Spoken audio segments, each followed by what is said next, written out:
Hey guys, welcome back to the channel. This is a story about what if Deku was betrayed by heroes part 1. If you guys enjoy this what if and want to see part 2, comment down below and let me know before I start. Please do support for more awesome content and leave a like, and don't forget to subscribe to my channel and also share this video with your friends and check out the description in my playlist. The author of the story 𝗵𝗃𝗃𝗃 from Wattpad. So let's start the video. A 4-year-old boy and his mother were waiting in the doctor's office for the results of Izuku's quirk. He was holding his all-might figure with a huge smile on his face. The doctor came in with a worried expression. "We need to run another test on Izuku real quick.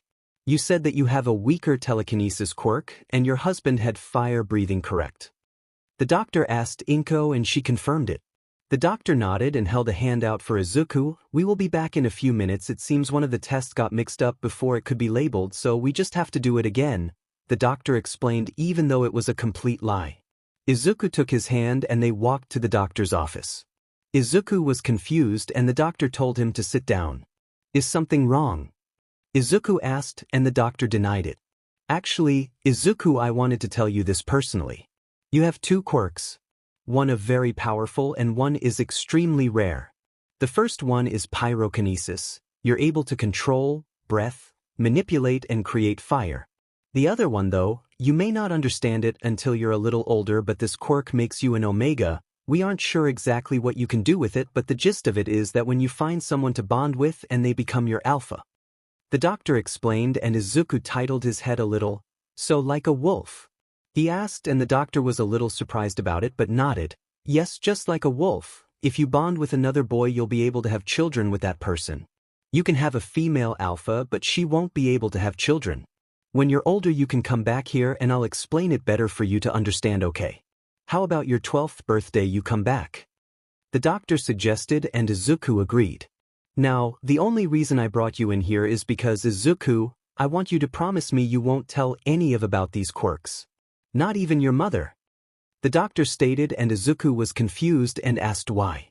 The doctor thought on how to explain this to a young child. "Well, Izuku, your quirks are very powerful and rare, and some people may try to take them from you. It may not seem that powerful, but once you start to train with them and understand them, that's when you will know why you don't want people to know about it. You will be able to control 𝗵𝗃𝗃𝗃's fire, but on your 12th birthday when you come back we will talk more," the doctor said, and Izuku nodded. "But what about my daddy or brother?" Izuku asked. The doctor hesitated, but he was all for one's personal doctor. "You can tell them, but make sure to do it like we are now so no one can hear you. Although, we are going to have to lie. I'm going to say you're quirkless, okay, Izuku?" the doctor said, and Izuku hesitated but nodded. He didn't want to lose his quirks or possibly even die. "Now, Izuku, promise me this. Never ever give up no matter what people say to you or about you." Izuku nodded his head but never responded. He didn't understand why the doctor would say something like that. Izuku soon came to realize why the doctor said what he said. When the doctor had told 𝗵𝗃𝗃𝗃 that Izuku had a double toe joint and was quirkless, she was sad. She looked at Izuku with so much disappointment as they got up to leave. He had to put himself in his own car seat as they went back home. She aggressively pulled him out and dragged him upstairs. Once they were there, she ignored him and went to her room. She grabbed a suitcase and packed as much of her stuff as she could.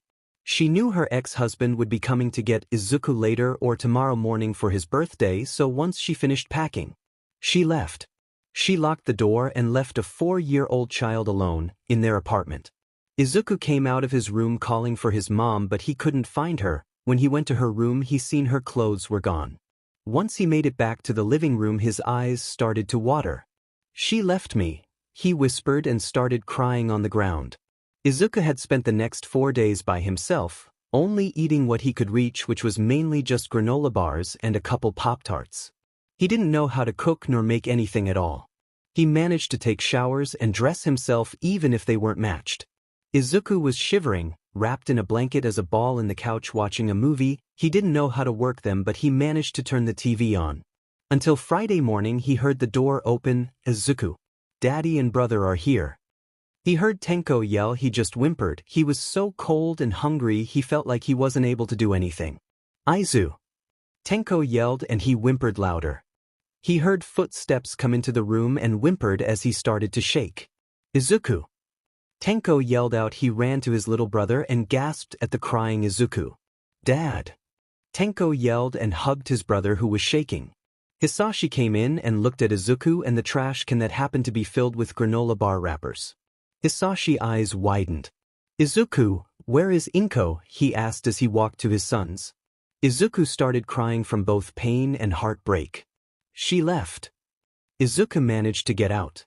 Their eyes widened. "Izuku-san, when did she leave?" Hisashi asked his son. "My birthday," Izuku said sadly. Their eyes widened and Hisashi took Izuku into his arms using a quirk to heat his body up. Izuku soon stopped shivering and fell asleep peacefully. He hasn't been able to sleep since the night before his birthday.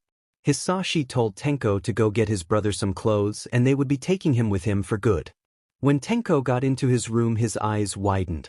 His brother had almost nothing in his room, which didn't make sense because 2 weeks ago it was filled with all Might's stuff and clothes. Tenko went down to his dad and told him about it. Hisashi was beyond sad and didn't understand what had happened.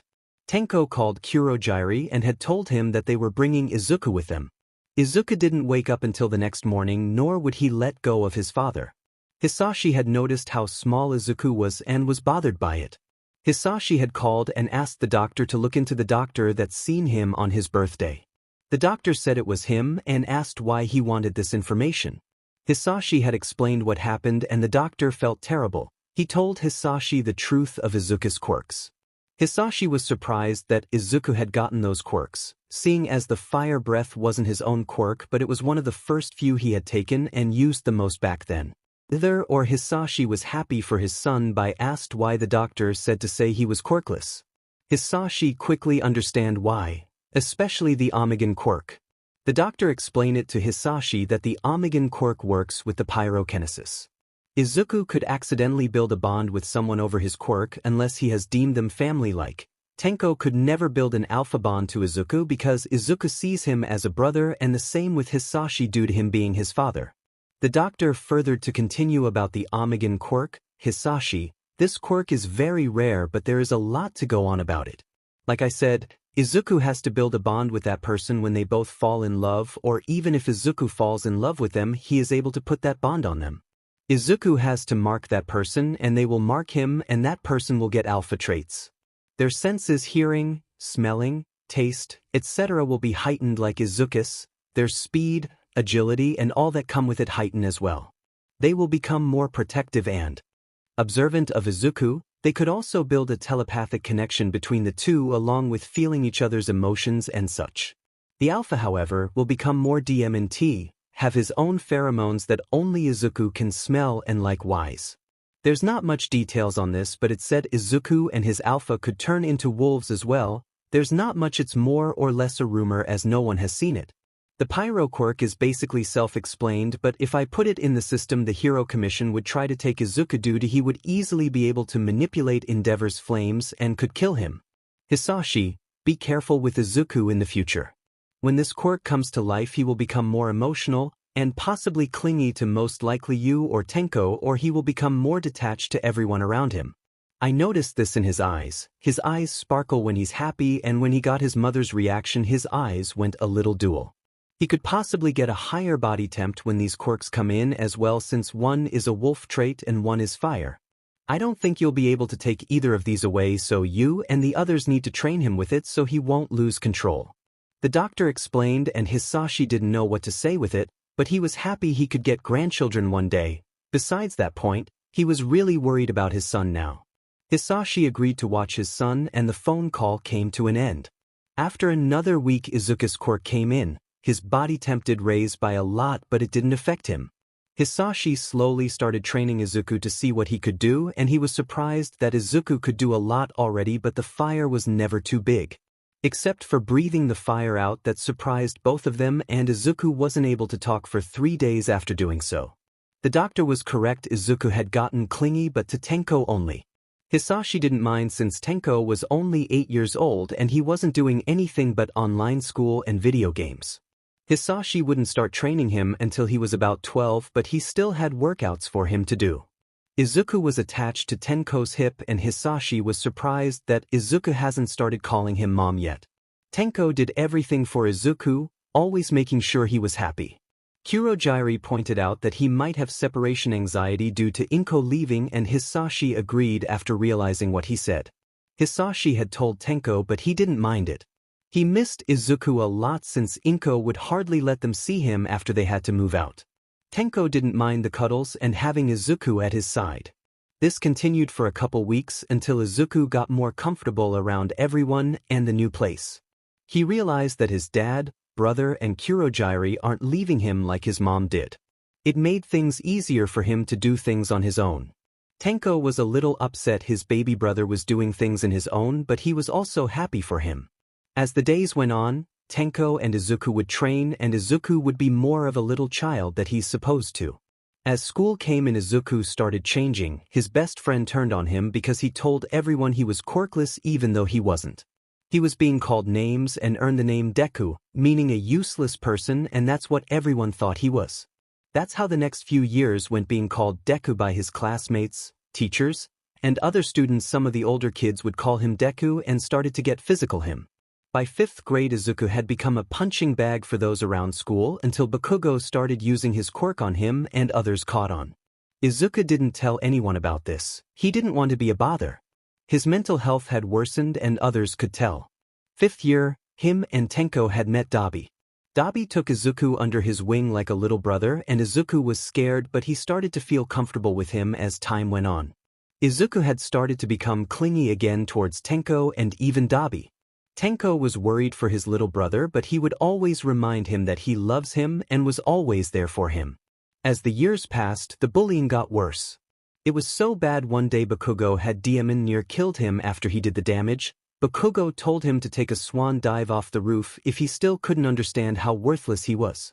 Izuku was left on the ground bleeding and could hardly move. He sent his location to 𝗵𝗃𝗁𝗃 and typed, Tenko. Not even 10 seconds later a portal appeared and Tenko and 𝗳𝗵𝗃𝗃 walked through. Their eyes widened at the sight and Tenko carefully grabbed his baby brother and ran through the portal. "We need a doctor now." Tenko and 𝗳𝗵𝗃𝗃 yelled as 𝗳𝗵𝗃 was trying to use his quirk to stop the bleeding. Hisashi and 𝗵𝗃𝗁𝗃 came running in and gasped at what they saw. 𝗵𝗃𝗁𝗃 got all the medical stuff he needed as Hisashi used a healing quirk he had. 𝗳𝗵𝗃𝗃 continued to use his fire to stop the bleeding. After a while they finally got the bleeding to stop and was able to keep him sedated. Tenko never left his side, and if he did, 𝗳𝗵𝗃𝗃 would stay there with him until he got back. Hisashi was ready to tell 𝗳𝗵𝗃𝗃 to go and burn the school down, but he didn't. After the phone call he had with the principal, Hisashi and 𝗵𝗃𝗁𝗃𝗃, who had heard the conversation, were both set off.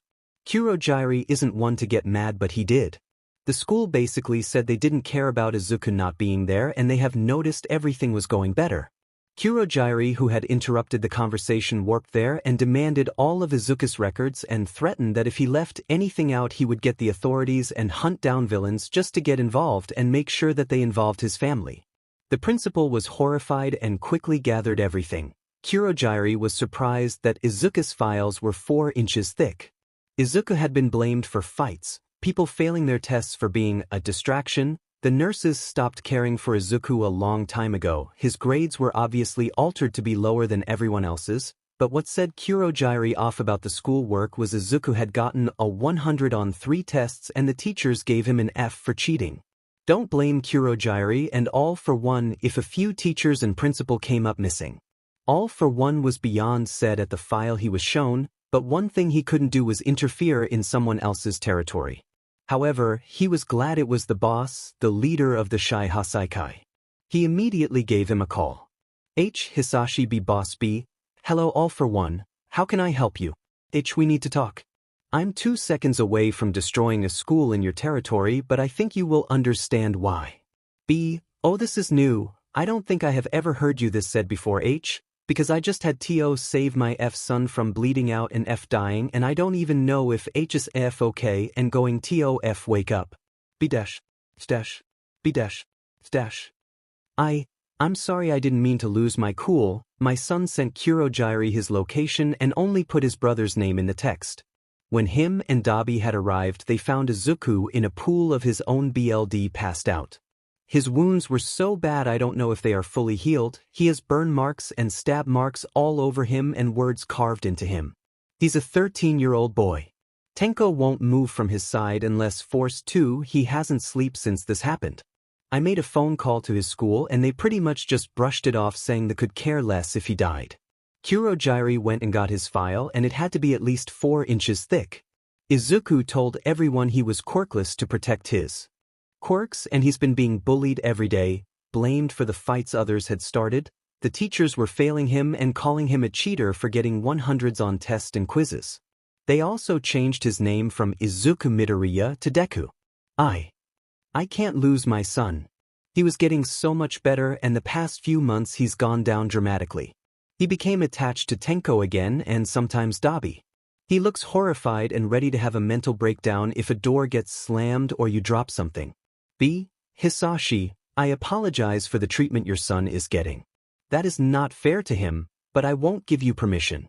I don't want you or 𝗬𝗄𝗫 to get caught and they take you away from him. That will hurt him more. Give me a list of the staff that has caused problems and the school name. I'm going to assume those bullies of his think it's the right thing to do since the teachers praise them for it. However, they should know better than that. Do you know who did this to him? I don't. But I have a good idea on who. I only know one person with an explosion quirk.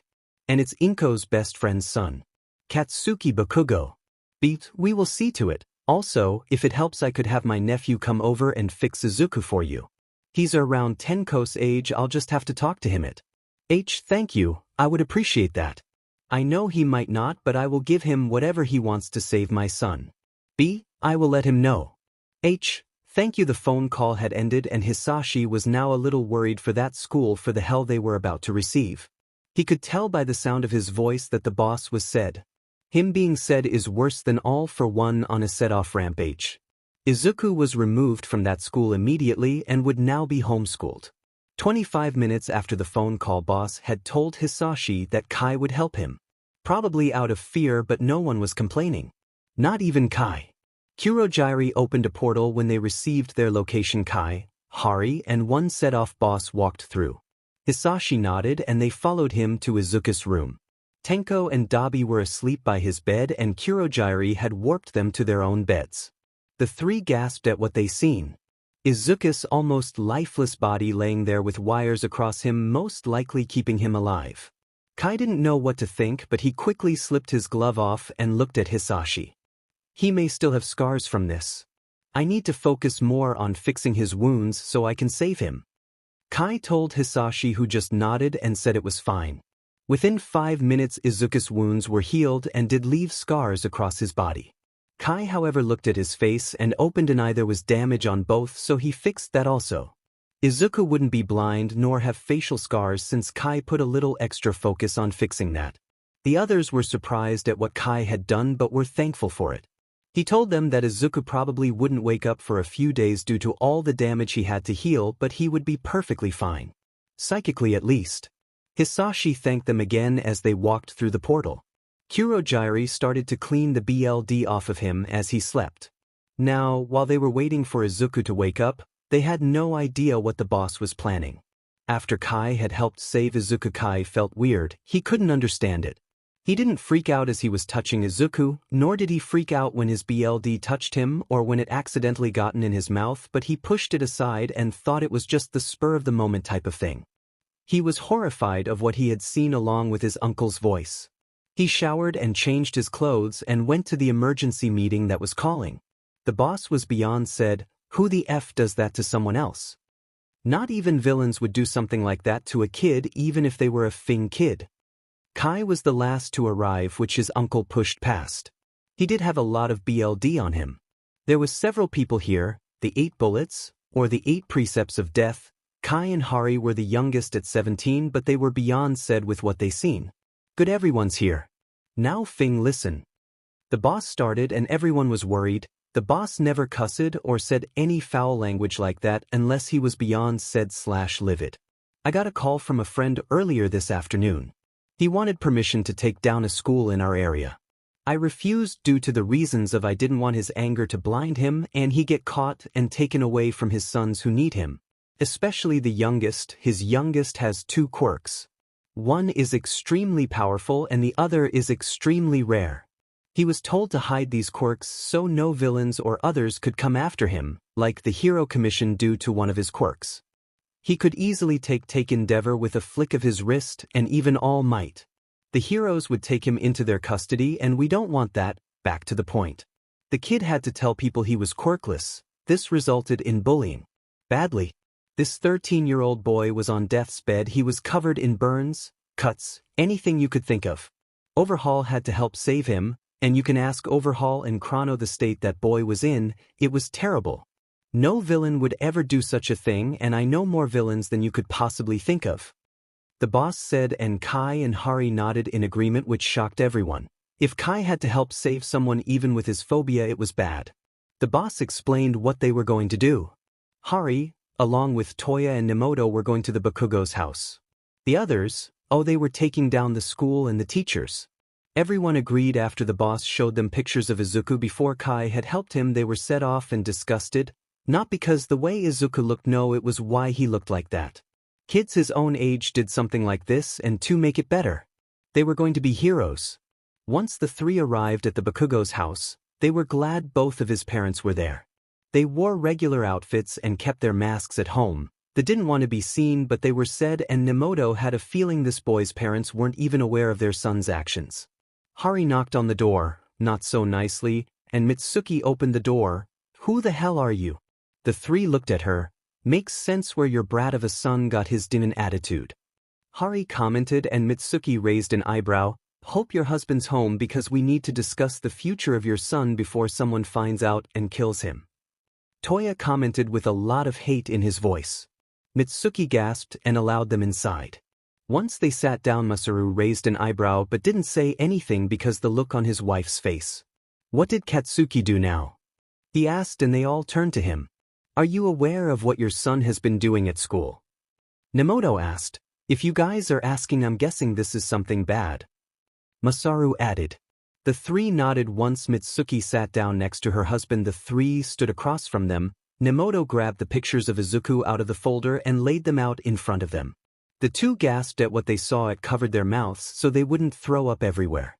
Mitsuki, you should be the one to know who this boy is. Toya added, and Mitsuki couldn't. Izuku Midoriya. Hari said, and their eyes widened. What happened to him?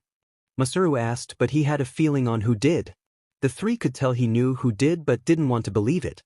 1. Katsuki Bakugo and his lackeys. The thing is, Izuku isn't quirkless, never has been. He has two quirks actually, but they had to hide his quirks so the hero commission and villains wouldn't come after him. But your son and Inko don't need to know this. We are waiting for Izuku to wake up. We aren't sure what he will do when he wakes up, but I will tell you this, your son. Oh, he fed with the wrong kid. Hari all but yelled out.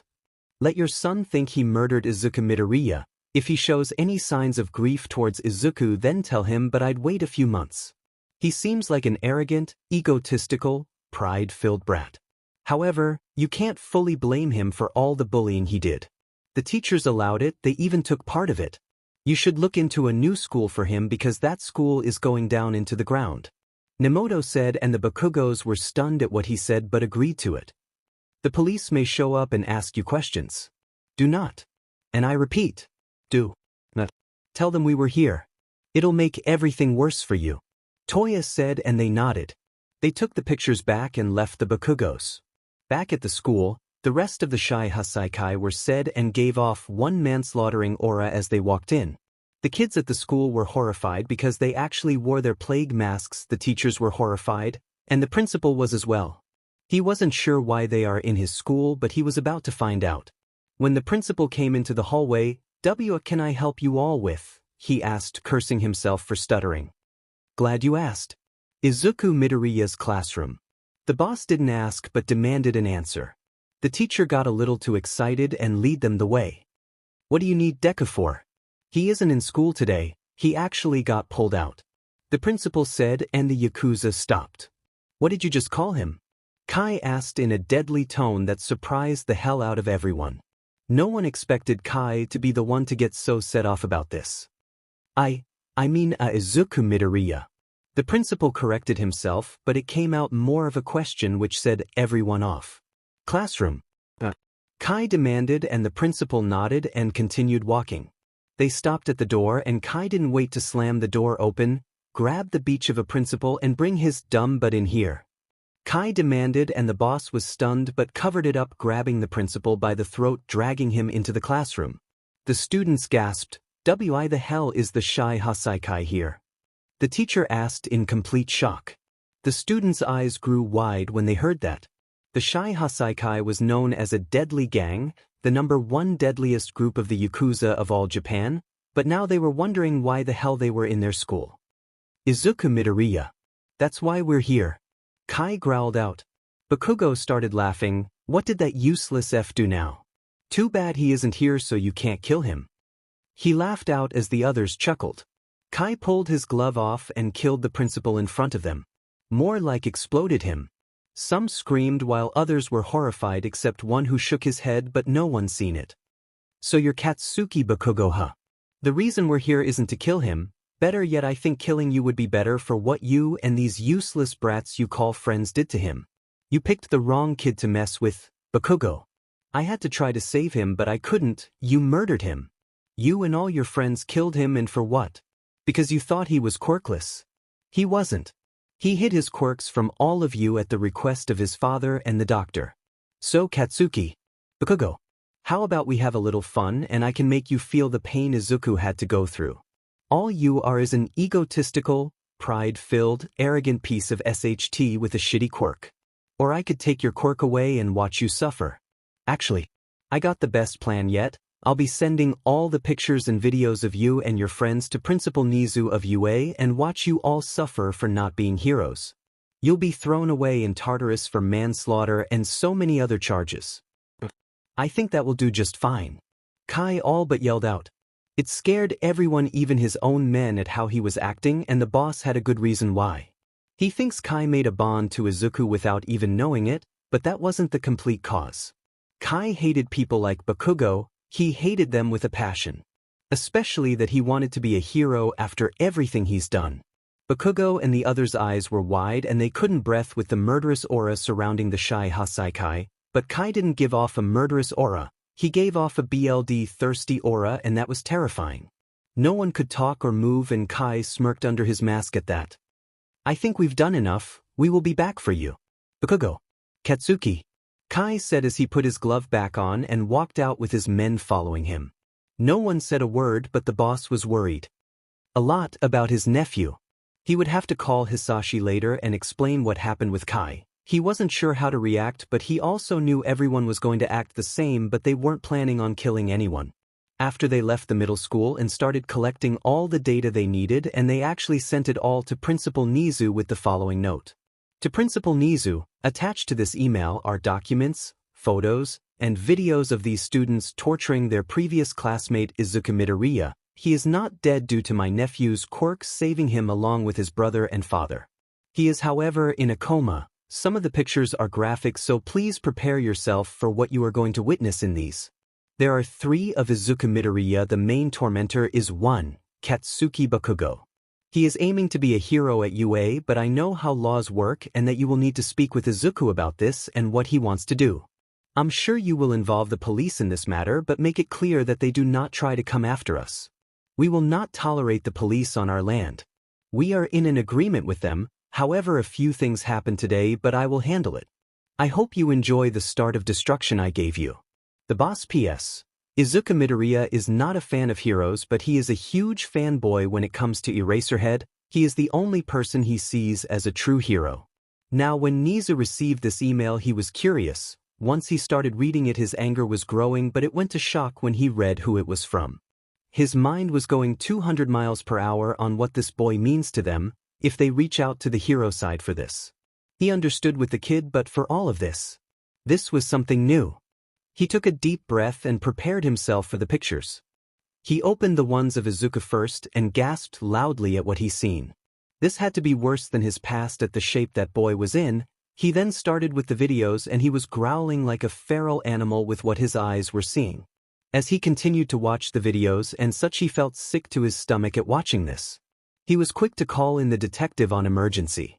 The detective arrived quickly to that request. The detective threw up a couple times at watching everything and was worried that the Shie Hassakai was the group that showed up to the school today.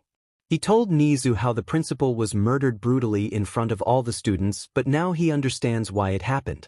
Everyone called Izuku Midoriya, Deku, and don't care about him. The detective suggested bring 𝗳𝗍𝗄 into this case, and 𝗵𝗍 agreed. He had called 𝗳𝗍𝗄 into his office since his class was at lunch. They told 𝗳𝗍𝗄 everything and he was worried about the boy. My guess, they had them all believe Izuku Midoriya was murdered by 𝗵𝗃𝗃𝗃𝗃 who is aiming to come to UA. We can't do anything until Midoriya wakes up. I wouldn't be surprised if he wanted him thrown in prison for this. If for some reason he agrees to let 𝗵𝗃𝗃𝗃 come to UA and try to be a hero, there may be a problem with it. However, I want to speak to Izuku Midoriya personally and bring you, 𝗳𝗍𝗄, to see what kind of person he is. 𝗵𝗍 said, and 𝗳𝗍𝗄 agreed with it. He didn't care about anything else except to make sure this child is okay. As the days went on, Izuku had finally woken up and he had no pain at all. He got out of the bed and wanted a shower. He was still covered in BLD and wanted it off and new clothes. He didn't know he was asleep for 5 days, although he did wonder how he was healed, but figured it was his dad's doing. He made his way to his room and started taking a shower, getting all the dried BLD out of his hair, but noticed his hair starts to turn darker and less green. Not that he minded, the green reminded him of his mother. He didn't want to remember her. He finished showering after about 30 minutes of scrubbing and a lot of soap. He dried off and put sweatpants, a t-shirt, and a hoodie on. He grabbed his phone and seen it was only 6:30 in the morning and he was wide awake and starving. He made his way downstairs and found 𝗵𝗃𝗁𝗃𝗃 drinking coffee. Izuku greeted him and 𝗵𝗃𝗁𝗃𝗃 looked like he seen a ghost as Izuku just casually walked around like he wasn't in a 5-day coma. So who healed me, cause I surely thought I was dying, Izuku asked, and 𝗵𝗃𝗁𝗃𝗃 choked on his coffee. Your dad, 𝗣𝗵𝗃𝗃𝗃, and we had someone else come afterwards. Izuku, do you know how long we were out? 𝗵𝗃𝗁𝗃𝗃 asked and Izuku shook his head. A few hours. Izuku said and 𝗵𝗃𝗁𝗃𝗃 was just dumbfounded. Number 5 days, 𝗵𝗃𝗁𝗃𝗃 said and Izuku froze. Huh? He yelled loudly. Very loudly. It woke the others up, seeing as they were in the living room. Tenko got up and ran to the kitchen where he seen Izuku standing there. Izuku, are you okay? He said as he quickly made his way to his little brother. Izuku just nodded and hugged Tenko. 𝗣𝗵𝗃 and Hisashi made their way in and hugged Izuku also. Izuku didn't want to let them go, his mental state was shot now. Tenko noticed and stole Izuku from everyone and held his little brother, who didn't argue with it. Hisashi was worried, especially about the phone call he received a couple days ago from the boss. When talked about it, Izuku got extremely worried when he was told about Kai using his quirk on him. He didn't even know who he was. That bothered him a lot, even though he was thankful it still bothered him. That's how the next few years went. Izuku was horrified of loud noises, attached to 𝗣𝗵𝗃 or Tenko's hip unless they went out for missions or had training, but Izuku seemed to be getting worse with some things and it bothered the others. Not in a bad way, they were really worried about Izuku and his mental state. Hisashi had been talking to the boss about things since that day and the boss was worried about Kai. It seemed as Izuku would get better, so did Kai, but if Izuku got worse, Kai also got worse. Hisashi refused to let Kai around Izuku and the boss wasn't a fan of that but let it go. Kai wanted to see Izuku, and even if Izuku wouldn't admit it out loud when Kai's name was mentioned, he perked up a little. The boss made a joke about marrying them and Hisashi paused and said it was a good idea. Even if they were a few years apart in age, but Hisashi could easily take care of that. He is his father after all. The boss agreed to it but did mention the worries of Izuku being around the others and without Tenko or 𝗣𝗵𝗃𝗃 with him. Hisashi was also worried about that but said they will see what happens and that he might even become attached to someone there, but he did tell the boss to warn everyone about Izuku beforehand and told him to make sure Kai had a lot of hoodies. Izuku had thing for stealing hoodies. The boss laughed at that but said he would make sure of it. Although, the boss was confused on why Hisashi would suddenly agree to marrying them when he has hid Izuku away from all of them for 3 years. He pushed past it for now, but he would find out why. They planned to just have a few people there so they wouldn't overwhelm Izuku. It would just be him, the boss, Hari, the 8, Tenko, 𝗣𝗵𝗃𝗃 and 𝗵𝗃𝗁𝗃𝗃. They set it for a month from now so Hisashi could prepare Izuku for all of this, and it'd be closer to his 17th birthday, and he had a feeling his attachment to Tenko was about to grow heavier. Hisashi asked for everyone to join him at the dining room table for a meeting. They were confused but soon learned why. Thank you all for joining me today. The boss and I have been taking and we agreed to an arranged marriages. Hisashi started and Tenko said he wasn't marrying anyone. It's not you. It's Izuku. Hisashi said and everyone tensed. Tenko and 𝗬𝗲𝗵𝗃𝗲 started yelling at Hisashi about it and Kurogiri even got a little upset with it. Hisashi listened to them until he raised his hand and everyone stopped. I understand your concerns and so do we. That's why the wedding won't be for another month. There's also a reason we are doing this wedding and I think Izuku might understand why. Hisashi continued and everyone raised an eyebrow while Izuku titled his head like confused puppy and it was honestly adorable. Izuku. We think Kai, or 𝗤𝗏𝗃𝗃, had bonded to you when he healed you. Hisashi started and before he could continue everyone, besides Izuku, started asking questions. Shut up. Izuku yelled and everyone was shocked by it. Hisashi could see the irritation on Izuku's face. How the hell could he make a bond with me when it's supposed to be me who makes the bond? Also, of all 𝗵𝗃 people I'm getting married to 𝗤𝗏𝗃𝗃 I'd rather marry 𝗬𝗵𝗵𝗃𝗲. He literally hates everyone and gives off a I don't give a F about anything attitude. Now I'm going to be separated from my family for this. I don't think I could live without Tenko dad. He's my emotional support blueberry. Izuku said, starting to get nervous, but he was proud for not stuttering. He realized he yelled at his dad and started to stutter out apologizes. No need to apologize Izuku, however. Why the hell is Tenko a blueberry? Hisashi asked and Izuku giggled, his blue hair. He's a blueberry now. Izuku giggled out and no one could be upset, they were happy he was giggling. To answer your question Izu, we aren't sure how Kai made the bond if he did. From that day Kai's emotions were going with yours. If you were having a good day, Kai was having one. You had a bad day, so did Kai. He met you once, and after that it may have done something. Or it could have been him touching your BLD or possibly ingesting it. Boss said usually he would start freaking out but he didn't. He didn't complain about anything and he brutally murdered your old principal. Hisashi explained and that was news to everyone. He kept calling you Deku, no one would even say your name. I was told they seemed confused when they said your actual name and it set a lot of people off but boss said Kai turned into alpha mode and took over everything. He even threatened to kill 𝗵𝗃𝗃𝗃. Hisashi said and Izuku flinched at the name Deku, and it didn't go unnoticed by everyone. Hisashi wanted to ask but held off. It isn't going to be a big wedding, just us and 10 people on their side along with Kai. I did however tell boss to tell Kai to get hoodies for you to steal, Hisashi said and Izuku perked up at that, making him chuckle. I'd rather you steal mine, Tenko mumbled and 𝗬𝗵𝗃𝗃𝗃 agreed. Oh also, I feel honored for you to want to marry me but you're like a little brother Zuzu, 𝗬𝗵𝗃𝗃𝗃 said and Izuku blushed. I didn't mean literally, he mumbled, making everyone laugh. Izuku wasn't happy with being married and once his father left Izuku had a breakdown from being taken away from Tenko and 𝗬𝗵𝗃𝗃𝗃. Hisashi didn't leave though, he was in another room and he felt terrible for this but he is hoping it's for Izuku's own good. Now at the Shie Hassakai base, boss called a meeting and once everyone came he just cut right to the chase. Kai, I set you up for an arranged marriage. You will be marrying Izuku Midoriya. So all of you, I expect nothing but kindness to him. I don't care who you are rude to him in even the slightest and we will see who kills you first. Him or me. He may be shy, adorable and a great ball of anxiety but he is scary as hell if you PSS him off from what I've heard, and that doesn't mean try to PSS him off either. He will be the husband of Kai. Along with that, I think it's time you learn his quirks, the boss started and everyone agreed. Let's start off with the powerful one, it's pyrokinesis. However it may seem simple but it's not. He is able to control, manipulate, create and breath fire with it and who knows what else he can do, but it's powerful. He can pull Endeavor's flames off of him and use them however he likes. He explained and a few people were surprised but nodded nonetheless. This next one, no one is to know about it. This will explain Kai's behavior and why we decided on doing this marriage. He has an omega quirk. What this does is when he forms a bond with someone, most likely a male, that chosen male becomes an alpha to him. He will get all alpha tendencies, especially being overprotective of his omega.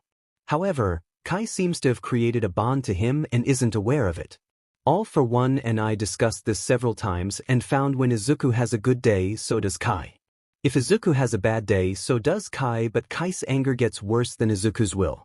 Even with this bond, it won't be complete until they mark each other. I want nothing but respect towards Izuku because I really don't want to lose my men to a 16, almost 17-year-old boy. Understood? The boss finished with a stern voice. Everyone said they understood, and the meeting was finished after he explained more about the wedding and when it would take place. He also told Kai he better go out and buy several different hoodies for him because Izuku would steal them from him. He also suggested a couple others get hoodies as well due to how Izuku is with Tenko and 𝗵𝗃𝗺. was the first to agree with that. He vowed he would play the big brother role for Izuku while he is here with them when boss said Kai was marrying him.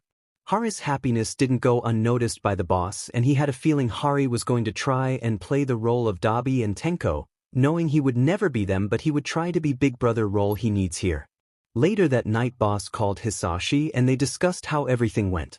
Boss was upset that Izuku had a breakdown, but he understood why. A month has passed and Izuku was attached to Tenko and 𝗵𝗃𝗺 every day to the point they had to put their beds together in Tenko's room just so they could sleep together. Izuku was not ready to give up his brothers, and neither were they ready to give up Izuku. Tenko and 𝗵𝗃𝗺 helped Izuku pack. One suitcase was literally their hoodies and a couple of their long-sleeve t-shirts. Izuku cried for a whole week before today. His anxiety was through the roof and he wasn't ready for this. Tenko had him dress up in black skinny jeans, a button-up and a tie. Izuku hated the tie, so he loosened it but wasn't allowed to take it off. Tenko and 𝗵𝗃𝗺 told him they would be right there by his side for the whole thing. Izuku wasn't ready to do this. But little did he know he was going to have a wild ride when he left. Filled with good, bad, and over everything else. It was now time for Izuku to go to the base, and he was a shaking mess. Tenko and 𝗵𝗃𝗺 held him the whole way there, and he ended up on 𝗵𝗃𝗺's lap and fell asleep from his warmth. They weren't going to wake him up yet. As they arrived, everyone but Kai and 𝗵𝗃𝗺 were outside waiting for him. 𝗵𝗃𝗺 carried him in a protective hold as Tenko walked next to them. "Good morning, gentlemen," boss greeted, and they nodded. They all noticed Izuku and had the same thought in their head: he's adorable. After a while they unfortunately had to wake Izuku up, and he wasn't happy. He started crying and begging Tenko and 𝗵𝗃𝗺 not to leave him. It broke everyone's heart, but boss would hope 𝗵𝗃𝗺 and Kai. At least 𝗵𝗃𝗺 would be able to help him through this. It felt like taking a kid away from his mother, and that's basically what they were doing. They got Izuku to calm down after a while but told him they needed to go so he could get married now. Izuku didn't want to, but Hisashi said he would be walking with him and Tenko and 𝗵𝗃𝗺 would be next to him the whole time, and 𝗵𝗃𝗺𝗺 would as well since he was marrying them, as much as he didn't want to. 𝗵𝗃𝗺𝗺 moment loudly crying face. They finally got him to calm down again, and they made their way to the room he would be getting married in. Izuku's anxiety went to the moon and stars as he couldn't stop shaking. He hid his tears back as Tenko and 𝗵𝗃𝗺𝗺 walked down to where he would be. Izuku would only keep his eyes on his brothers and no one else. When Izuku had walked down, he had a death grip on Hisashi. He hugged Izuku and told him he would be okay, that if he ever needed them to just call and they would be there, but he needed to give them a try. Izuku nodded and said he would, even though he wouldn't say it. He really didn't want to. He was horrified to be away from his family. Kai held a hand out to Izuku, who looked at Tenko for an okay. Tenko nodded to him that he could take it. His shaky hand met with Kai's and he was gentle with him. Izuku stood in front of him but only looked at 𝗵𝗃𝗺𝗺𝗺. He was horrified, and I think everyone could see that. 𝗵𝗃𝗺𝗺𝗺 started the process, and when Kai said, "I do," Izuku hesitated, but everyone understood why. I do," Izuku stuttered out. The kiss was going to be the worst part of this, but Kai didn't kiss him. He kissed his forehead, and that surprised everyone. 𝗵𝗃𝗺𝗺𝗺 approved of it for Izuku's sake, and everyone cheered loudly, and Izuku jumped back into Tenko, who held him. Everyone stopped clapping and Izuku wanted to run. He was horrified and didn't want to leave. 𝗵𝗃𝗺𝗺 noticed this and slowly approached Izuku with a hoodie. "Hey Izuku, 𝗵𝗃𝗺𝗺𝗺, I brought you a hoodie to change into, and you can take your tie off now also," 𝗵𝗃𝗺𝗺 said in a gentle voice, and Izuku was surprised. He didn't hesitate to rip that tie off and grab the hoodie from Hari. Thank you. Izuku said softly, it's no problem Izuku, if you ever need anything I'll be more than happy to help. Even if it's just a hug, I'll gladly give you one. Hari said with a small smile and Izuku nodded. He liked Hari already but wouldn't say anything. He stayed with Tenko and 𝗳𝗵𝗃 the whole night and got to meet everyone. They didn't do the normal wedding things and everyone was okay with that. They wanted to make sure Izuku was comfortable. Now when the end of the night came, that's when things got worse. Hisashi and them needed to leave and Izuku freaked out. He started yelling to Tenko not to leave him and it broke everyone's heart. Hari went to go get Izuku but Kai beat him to it. Kai wrapped his arms around Izuku and told him he would be okay, that he can call them and see them whenever he wanted. Izuku didn't want them to leave and he could see Tenko crying as 𝗳𝗵𝗃 held him. Tenko. Izuku whimpered out. I love you Izu.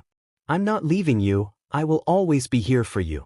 You need me call me and I will answer. Tenko said and those words hit Izuku like a train, you aren't going to abandon me like she did. Izuku asked and everyone's heart broke at those words, no baby brother, I will never abandon you. Think of this as getting more family okay? You have Kai and Hari already loves you. Think of him as a big brother Izu. I know he's not me or 𝗳𝗵𝗃 but he will be a good person for you Izu. But please don't forget about Kai okay? Tenko said through his tears. Izuku nodded, I love you Koko.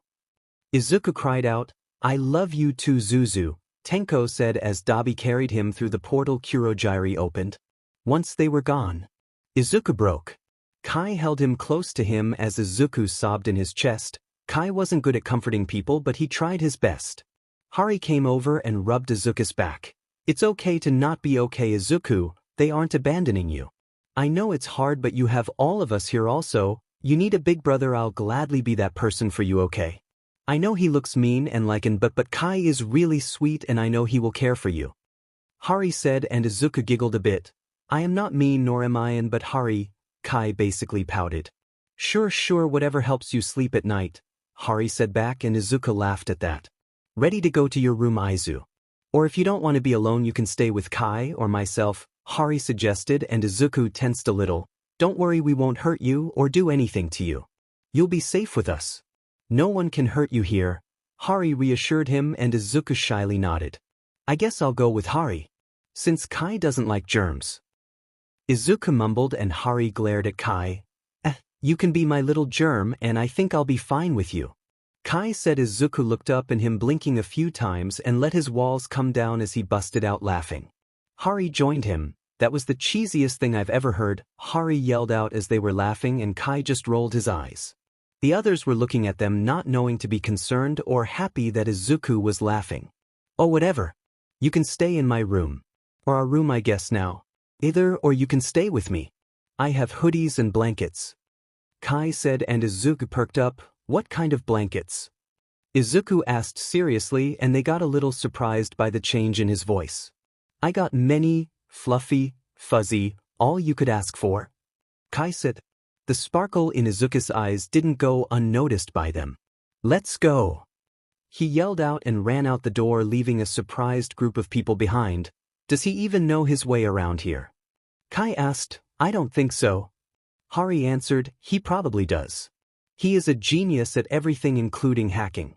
He probably hacked into the cameras and found his way to your room or somewhere close. Boss said and everyone was shocked by that statement. Kai looked at Hari and they took off towards Kai's room where they found Izuku wrapped up like a burrito sitting on Kai's bed. He's fing adorable. They both whispered. Izuku got worried they would be mad and started to tear up. Please don't be mad at me. Izuku whimpered. Kai snapped out of his shock first. I'm not mad at you at all, 𝗬𝗃𝗃𝗁. You are adorable. Kai said shyly and Izuku's face turned red. But he was worried, how long would they continue to be nice to him? Is it because of today and they would change tomorrow? Or would they stay like this for a couple days until they got tired of him and started treating him like the others? So many thoughts were going through his head that he didn't notice he was shaking. Hari was quicker than Kai and wrapped him up in a hug. If you think we're being nice to you because you're married into here. We aren't. Sure some of us may have bad days but that doesn't mean we won't like you Izuku. You're one of us now. Izuku Chisaki now. You are the queen of the Shie Hassakai. You could even help us with work if you wanted. I'm sure Kai wouldn't mind that at all. Would you, Kai? Hari said, trying to cheer Izuku up. I wouldn't mind. We can show you around in the morning and you can learn all of our quirks also, Kai said, and Izuku perked up at the word quirks, making them chuckle. A notebook appeared out of nowhere. Can you tell me yours? Izuku asked, and they just looked at him. Where did the notebook come from? They both asked at the same time. Izuku looked down shyly. Kai chuckled and started explaining his quirk. Basically, he could disassemble and reassemble anything with the touch of his bare hand.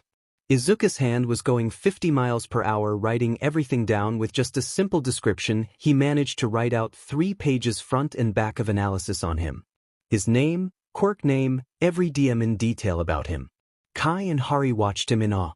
Kai found it cute how he scrunched his nose up and stuck his tongue out slightly while doing it. Hari? Izuku asked after about 3 minutes of writing.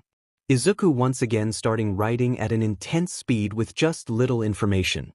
Hari's quirk is able to slow down the target by getting cut with his hair. The slowdown effect of his quirk is based off his hair and which one the target got hit with. Izuku was on a roll with everything he had, and another 3 pages later he was finished. He looked up to see them staring at him with wide eyes and their mouths slightly opened. Izuku titled his head with a confused look on his face, and Kai about died from cuteness overflow. Can I see them? Hari asked, and Izuku nodded. They're a little sloppy, but yes you can, Izuku said, handing Hari a notebook. At this point no one even noticed how Izuku was being his normal self. You get him going into things he loves, he doesn't even care if he is in front of a crowd analyzing quirks. His eyes widened at the information on the pages. How holy, Hari stuttered out, and Kai raised an eyebrow. Hari gave the notebook over to Kai, who looked at his quirk, and his eyes widened just like Haris. Holy, Kai said, and Izuku blushed a little at the nickname. Is it bad? He asked, and the both said, no, immediately. These are amazing, and you did this in what? 5 minutes? No one could ever do this, and there's things in here I didn't even know I could do with my quirk. Kai explained, completely letting down his walls with Izuku as Hari agreed and faked a yawn. Well, I'm exhausted. I'll see you guys in the morning. If you need me I will be 3 doors down to the right, Izu, Hari said, and Izuku nodded and wished him good night. Now it was just Izuku and Kai, and Izuku was worried something would happen, so he stayed in the blanket. I'm gonna go take a shower and change. Feel free to do whatever you'd like, but just for tonight please don't go out of the room unless it's to Haris' room. I don't want anyone that wasn't involved in the wedding to find you okay. I don't want them to hurt you and Hari, or I to not be with you. I'm sure you can handle yourself, but can you please do that for me? Kai asked, and Izuku nodded and said he wouldn't leave the room but did ask where his bags were. I have no idea actually. If you want I can get you something too. Where of mine? Is that okay? Kai asked in a soft voice, and Izuku's heart fluttered the way he talked. Izuku just nodded. Kai smiled and went to his closet, grabbing a t-shirt, hoodie and sweatpants for him. He sat them next to Izuku and smiled and said he would be done shortly. Izuku nodded and thanked him, even though it was almost a whisper. Kai still heard it. Once the door closed and locked, Izuku waited until he heard the water come on, and he unwrapped himself from the blanket and started to take his clothes off. He put the shirt on and it went down to a little above the knee. Is he really that much bigger than me? Izuku thought, but shrugged and put the hoodie on that went to the same place as Kai's shirt. He blushed and fell in love with the hoodie and the smell of it. He didn't know if this is how Kai smelt, but if it was, he loved it. He tried to put the breathes on, but they just fell right back to the ground. Even tied, they were still too big. Izuku blushed, but the hoodie and shirt was long enough to cover everything, so he folded the breathes and sat them on the bed. Grabbing the blanket and wrapping himself up, he pulled the other blankets back and wiggled his way in, nuzzling into the bed. A few minutes later Kai came out of the bathroom without a shirt. I gave you the wrong shirt, Kai said, not looking at Izuku. He didn't hear a reply and looked up worried. He left but found Izuku as a blanket burrito nuzzled under more blankets. As Kai got closer, Izuku peeked his head out of the blanket, and Kai found him absolutely adorable. Izuku squeaked out, and his back under the covers. Kai stood there for a second, then realized he didn't have a shirt on. My bad, I gave you the wrong shirt. Kai said and quickly went to his closet grabbing his size of shirt. He bought a couple in Izuku's size for him after he put the shirt on. Now he was in a dilemma. Where does he sleep? After standing there for 3 minutes, are you laying down in your bed or did you want me to move to the floor? Izuku asked. Kai snapped out of it. No, you don't sleep on the floor, but is it okay if I sleep in the same bed with you? If not, I can go to another room. Kai said. It's your bed, I don't mind, but please, don't hurt me. Izuku said and whispered the end, but Kai still heard it. Kai went to his side of the bed and laid down. 1. It's our bed. 2. It's our room. 3. I would never hurt you intentionally. Kai spoke softly and Izuku looked up to him with watery eyes. Do you want a hug? Kai asked, then it dawned on him.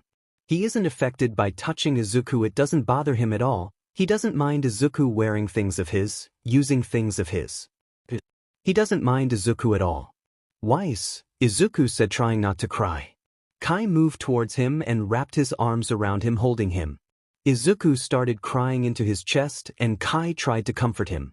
I'm not used to sleeping without Tenko or Dabi. They are always there for me. All the nightmares go away with them. I don't want to have them again. Izuku said through his sobs. Kai felt terrible for Izuku. He had a feeling that Izuku had nightmares of what he's gone through, especially with what he's seen today. Kai just whispered sweet nothings in his ear, and he held him close to him. Kai kissed his forehead softly when he heard the soft snores from Izuku. He looked and seen he was indeed asleep. Kai didn't let go of him though. He held him tightly as he too started to fall asleep. In the middle of the night, Izuku started to whine and roll around a little. Kai woke up and seen him and Izuku were apart. He grabbed Izuku gently and pulled him to his chest. Within seconds, Izuku calmed down and nuzzled into Kai, wrapping his arms around him.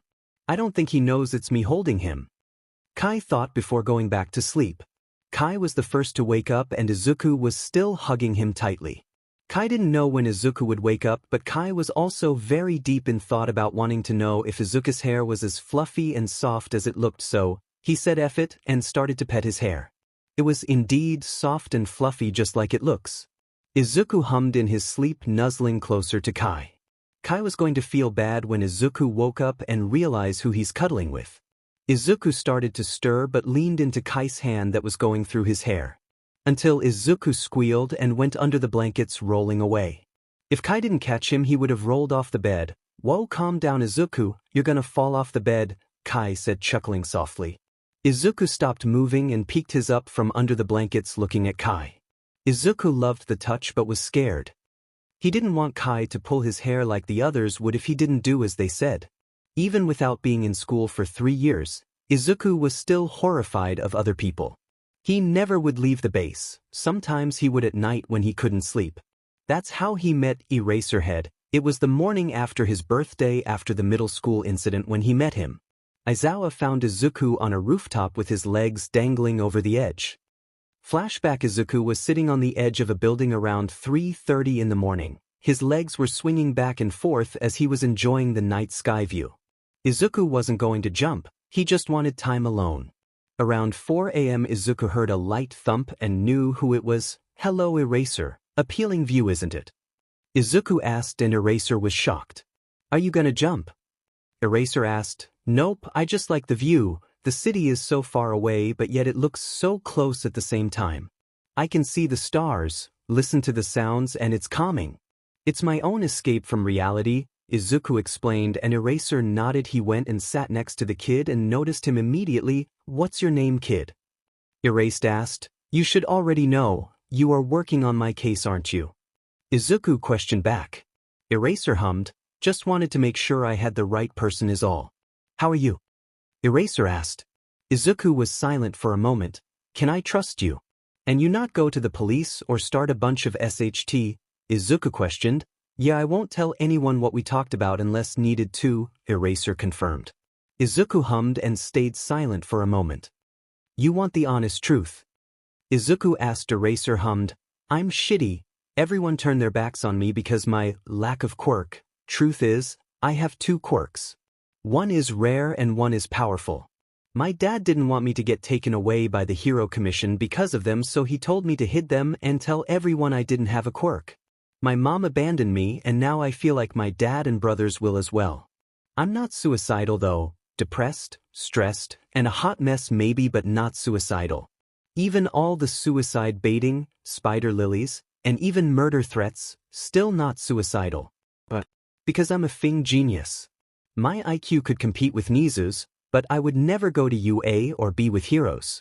I hate them, all but you actually and present Mike if he wasn't so damn loud. I hate All Might, I hate Endeavor, Hawks is cool. Annoying and a chicken addict but he's cool I guess. Never met him so can't say for sure but I'm probably the only kid who isn't a villain that hates heroes.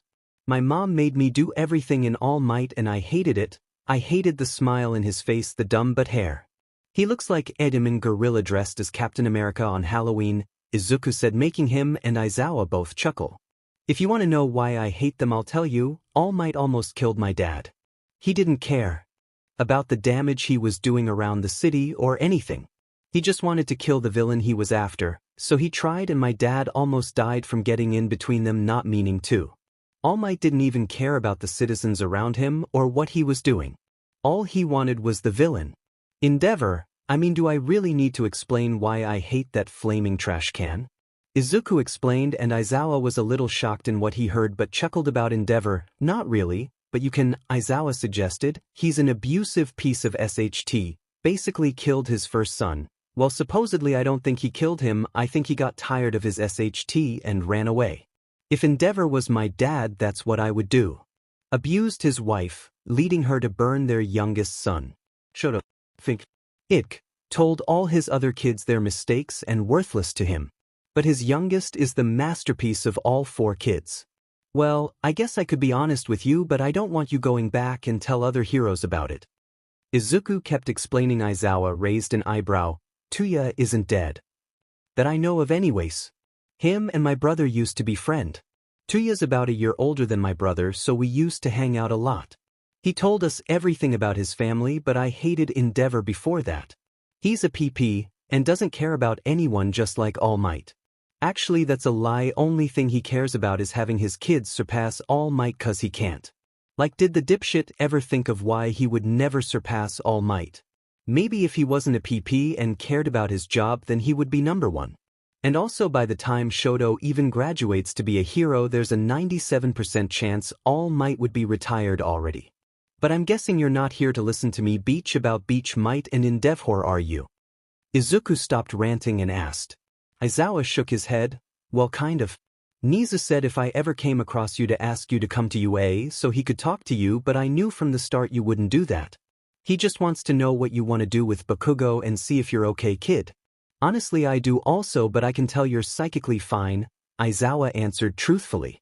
Izuku hummed. He didn't talk for a few minutes. Let him go to UA, make sure he's in your class so you can give him hell. I heard about what Overhaul did and threatened him with which surprised the hell out of me cause I don't even know him.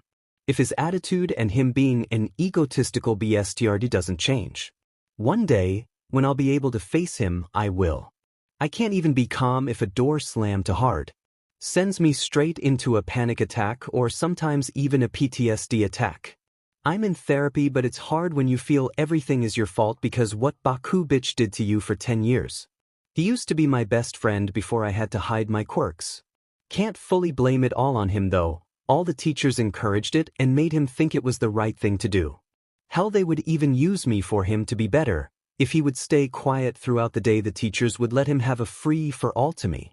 If I ran the teachers would stop me and throw me back at him. Never in my life have I ever wanted to commit murder but our homeroom teacher was very tempting. He hated me the same as Baku bitch if not more. He would call me Deku. If I didn't write Deku on test or homework he would fail me. He would fail me anyways but still, then he tried to tell everyone I was applying to UA for our last year. Everyone always thinks I want to be a hero because my analysis. What a bunch of dumbass. No offense to you at all, why would I want to go to the same school he would be at? He wants to be a hero better than All Might but he never will be. Honestly, some people say he's better as a villain but I disagree. Izuku said and 𝗳𝗏𝗃 asked why. Villains aren't born, they're created. Society creates them into villains. If I was a villain I'd be the perfect example but I'm not. Society pushes people down to where they feel like they have nothing left in life until they want revenge. Revenge to show the world and those who push them down that they aren't useless and they aren't worthless, that they can do anything. Look at vigilantes. People used to worship them because vigilantes did more than most heroes. They were like underground heroes without a quirk licenses and a hero card. Villains though, 𝗵𝗃𝗧𝗵𝗃 would never be a villain, no villain would want him anyways. His ego, pride and attitude show that much. Villains are people that do bad things because the world we live in. Everyone cares about quirks and not a person's personality or who they really are. Look at you, you do everything quirkless. If I wanted to be a hero, you would be my remodel, the person I would look up to and follow, but also go about things my own way. Learn from you but also learn new ways of doing things. That's why I'm a fan of yours. You hate the fame of being a hero and try to avoid it as much as possible, while All Might always has to be in the fame. So tell 𝗵𝗃𝗧𝗵𝗃 this, allow him at UA, make sure he goes into your class because I know he will pass, make sure 𝗵𝗃𝗧𝗵𝗃 allows you to give him hell, and I mean hell. Correct his wrongs, show him that what he has done in the past and gotten praised for is wrong. But also, make him wear quirk-canceling cuffs unless in training, but he can't wear them for a full day. If he does the moment you take those cuffs off he will explode and not even mean to. If he sweats too much and can't use his quirk it will kill him. He may hate me but I have always paid attention to him. Been together since we were born basically, I know more about his quirk than he probably does. He eats spicy food because it helps his quirk, even without his quirk he is powerful and strong. However, cold temperatures make his quirk weak. That's one of his weaknesses, the others are his wrist, and if he uses his quirk to much and large explosions he will go deaf. That's why he always yells. He can hear normally but has a hard time hearing himself. So him yelling is more or less him thinking he is talking regularly. When he actually yells "Dear God" is he ~ing loud.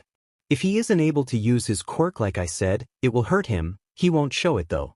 The way to know he's in pain is when his nose scrunches or his right eye twitches. He won't ever admit he's in pain or exhausted or well anything except winning and being better than people in his words. Along with all of that, anger management and counseling. He needs it, it would help him with a lot even if he's already doing it. Don't forget that he thinks he murdered me. He may not even try to go to UA but knowing him he will. He may change by the time he gets there but I doubt it. Not the way those teachers boost his ego also. Adding him to UA may cause villain attacks but I know 𝗵𝗵𝗃𝗃 well they won't hurt the other students. For some odd reason villains adore me and they don't even know me. At all. They will target him but honestly. By then. I may even go to him. I won't promise I won't hurt him but I promise I won't kill him. Izuku over-explained and 𝗧𝗏 was stunned at all the information Izuku had on this boy and that he is allowing him to go to UA still. Another thing, if he does go to UA and he's out of control. Call him 𝗃𝗃. He will go after you or break down or both but it will take the heat away from students. Izuku finished and 𝗧𝗏 nodded. They sat there for a few more minutes until Izuku thought of something, another thing eraser. Izuku said but 𝗧𝗏 cut him off. 𝗧𝗏? Call me 𝗧𝗏, kid. Izuku nodded. Another thing 𝗧𝗏, Shoto Todoroki, Endeavor's son. I have a good feeling he will be emotionless and only use his ice side. Make sure he knows that it's his quirk. Not Endeavor's or anyone else's but his own. He will have a lot of underlying trauma but he will understand. When he does his flames are going to come out large and Endeavor will probably try to ruin it but keep reminding him that it's his power, no one else's. Izuku said and 𝗧𝗏 was once again shocked but he agreed to do it. 𝗧𝗏 promised he would and would tell 𝗵𝗃𝗧𝗵𝗃 what he said. You'll need a statement from me though, he won't believe your word unless the detective is there. Izuku stated and 𝗧𝗏 groaned because he was right. Izuku chuckled and reached in his bag pulling out a notebook. He wrote down everything he said for 𝗵𝗃𝗧𝗵𝗃 and on a separate paper he wrote down the promise 𝗧𝗏 made to him and even analyzed 𝗵𝗃𝗀𝗁's quirk for him with all the details Izuku told him. 𝗧𝗏 was impressed on what he knew of 𝗵𝗃𝗀𝗁. It also worried him but he got over it. Thanks kid. Now you might want to get back home. My patrol ended an hour ago and it's now 5 in the morning. 𝗧𝗏 pointed out and Izuku nodded. Thanks 𝗧𝗏 for listening to me. It made me feel a lot better with things. Izuku said with a smile. Anytime kid. Hopefully I'll see you again one day, 𝗧𝗏 said before they said their goodbyes. both hopping away in different directions. Flashback, and Izuku was lost in thought, remembering his conversation with 𝗬𝗍𝗄. He couldn't help but smile, hoping Aizawa kept his promise. By now UA would be starting on the next month or two. Izuku hoped Bakugo would go there and turn his life around. Even if Izuku hated him, deep down he still cared for him. Third POV, as Izuku was lost in though Kai was yelling for him. After 5 minutes of yelling, Kai did something else. Izuku Chisaki. Izuku quickly snapped out of it, looking at Kai. I gotta get used to that. Izuku mumbled, and Kai would have chuckled, but he was worried about him. Are you okay? I've been trying to get your attention for like 5 minutes now, Kai said, worried. Izuku nodded. Sorry, just thinking about something that happened in the past. Izuku said with a small smile. Kai raised an eyebrow but didn't want to push it. Wanna go get breakfast? Kai asked, and Izuku nodded. Only if I can make it. Izuku asked shyly. Kai had a thought on why. Even if it was 3 years ago, it's obvious he still has trust issues. Kai agreed to it and got up, going to the bathroom to change. Izuku stayed laying in bed thinking about his conversation with Aizawa. Then had an idea come to him. I could just hack into you. He yelled, loudly, out loud, not meaning to. Kai had just came out of the bathroom beforehand and raised an eyebrow at that statement. You're gonna what? Kai asked, confused. Izuku face-bombed, knowing what he did. Although, he was starting to feel comfortable around Kai, but he wasn't gonna say anything yet. Do you have a laptop, since we don't know where my stuff is? Izuku asked, and Kai nodded. He grabbed his laptop but told Izuku he needs to eat first. Izuku pouted but agreed. After Izuku did his morning routine, he just stayed wearing the hoodie and shirt from Kai but put his jeans from last night back on and his shoes. They were walking to the kitchen, and thankfully no one was there. Izuku's eyes sparkled at the kitchen and asked Kai if he could start cooking. Of course you can, make anything you like, Kai said with a small smile before putting his mask on. Izuku nodded and skipped away, grabbing all the things he needs to make breakfast. Hey Izuku, would you be okay alone in here for a few minutes? I want to see if anyone is awake yet, Kai asked, and Izuku hesitated but agreed he would be okay. Kai left mainly wanting to see if Hari was awake for Izuku. About 3 minutes after Kai left, a couple newer members came into the kitchen. Who the hell are you? One asked, scaring the hell out of Izuku, causing him to squeak. Or are you a one-night stand from one of the other members? The other member asked. They continued to ask random questions like these back and forth until they start talking about Izuku's body and what they would do to him. Usually Izuku would be horrified, but no, he was getting set off. Oh, so pretty boy thinks he can ignore us. Maybe I'll have to teach him a lesson, one said, and something inside Izuku snapped. He growled and turned to look at the two with murder in his eye. Oh, I think you hit a sensitive spot. Do it again. Not like this shorty can do anything. He looks useless. The one said. Izuku was set off now. Shut the F up. Izuku yelled in a deeper voice and twisted his hand around. Flames surrounding him and the guy who spoke last. Izuku's eyes turned red and he flicked his hand using his telekinesis, snapping the guy's neck. Kai and Hari had walked in right when Izuku yelled and stood frozen at the sight. I am not F useless, and you aren't teaching anyone AF lesson, you egotistical B. You put me through enough hell the last 10 years of my F life, you piece of Z, so take your own advice and F die. Izuku yelled out, burning the other guy alive. Kai was confused until he realized Izuku thought he was Bakugo. He was in a PTSD attack or memory. Kai wasn't even sure all he knew, as he was scared of his husband. Hari didn't know how to feel at what he just witnessed. Izuku cut the flames and turned back to the stove like nothing just happened, and there wasn't 2 dead bodies behind him. The others started to come in along with the boss but stopped when they seen a Kai and Hari frozen in their spots. They heard the yelling but didn't know who it was. The boss walked in and seen Izuku making pancakes and 2 dead bodies behind him. His eyes widened. Izuku? He asked cautiously. Izuku didn't respond. One of you call all of one. No. The boss said sternly, but they could all hear the surprise in his voice. 𝗵𝗲𝗺 was the one who quickly called him and told him something happened with Izuku and he doesn't know if it's good or bad. 20 seconds later a portal appeared and out came Hisashi, a tired Tenko and an irritated Dabi, but they stopped when they seen 2 dead bodies burnt to a crisp behind Izuku. he snapped. Tenko mumbled and everyone looked at him. Izuku. Tenko said and Izuku turned around with black hair and red eyes. Everyone gasped, "Hi Tenko." "Good morning," Izuku greeted with a bright smile. "Izuku, do you know where you are?" Tenko asked curiously. "I'm at home. I'm cooking for you, 𝗳𝗵𝗃, Dad and 𝗵𝗃𝗃𝗃," Izuku answered and everyone was worried. At this point it was silent for a few seconds. "Six," 𝗳𝗵𝗃 called out. "Why hello 𝗳𝗵𝗃," Six greeted back. "Put him back in control," 𝗳𝗵𝗃 demanded. "Yeah, I don't think you want that. I put him back, he is either gonna kill someone again or have a mental breakdown till he chills out. I just took full control when he answered 𝗵𝗃𝗃's question." One bsrd made Izuku snap and the other one pushed him too far. First one said he needed to teach Izuku a lesson. That was one thing 𝗵𝗃𝗃 always said to him before trying to kill him.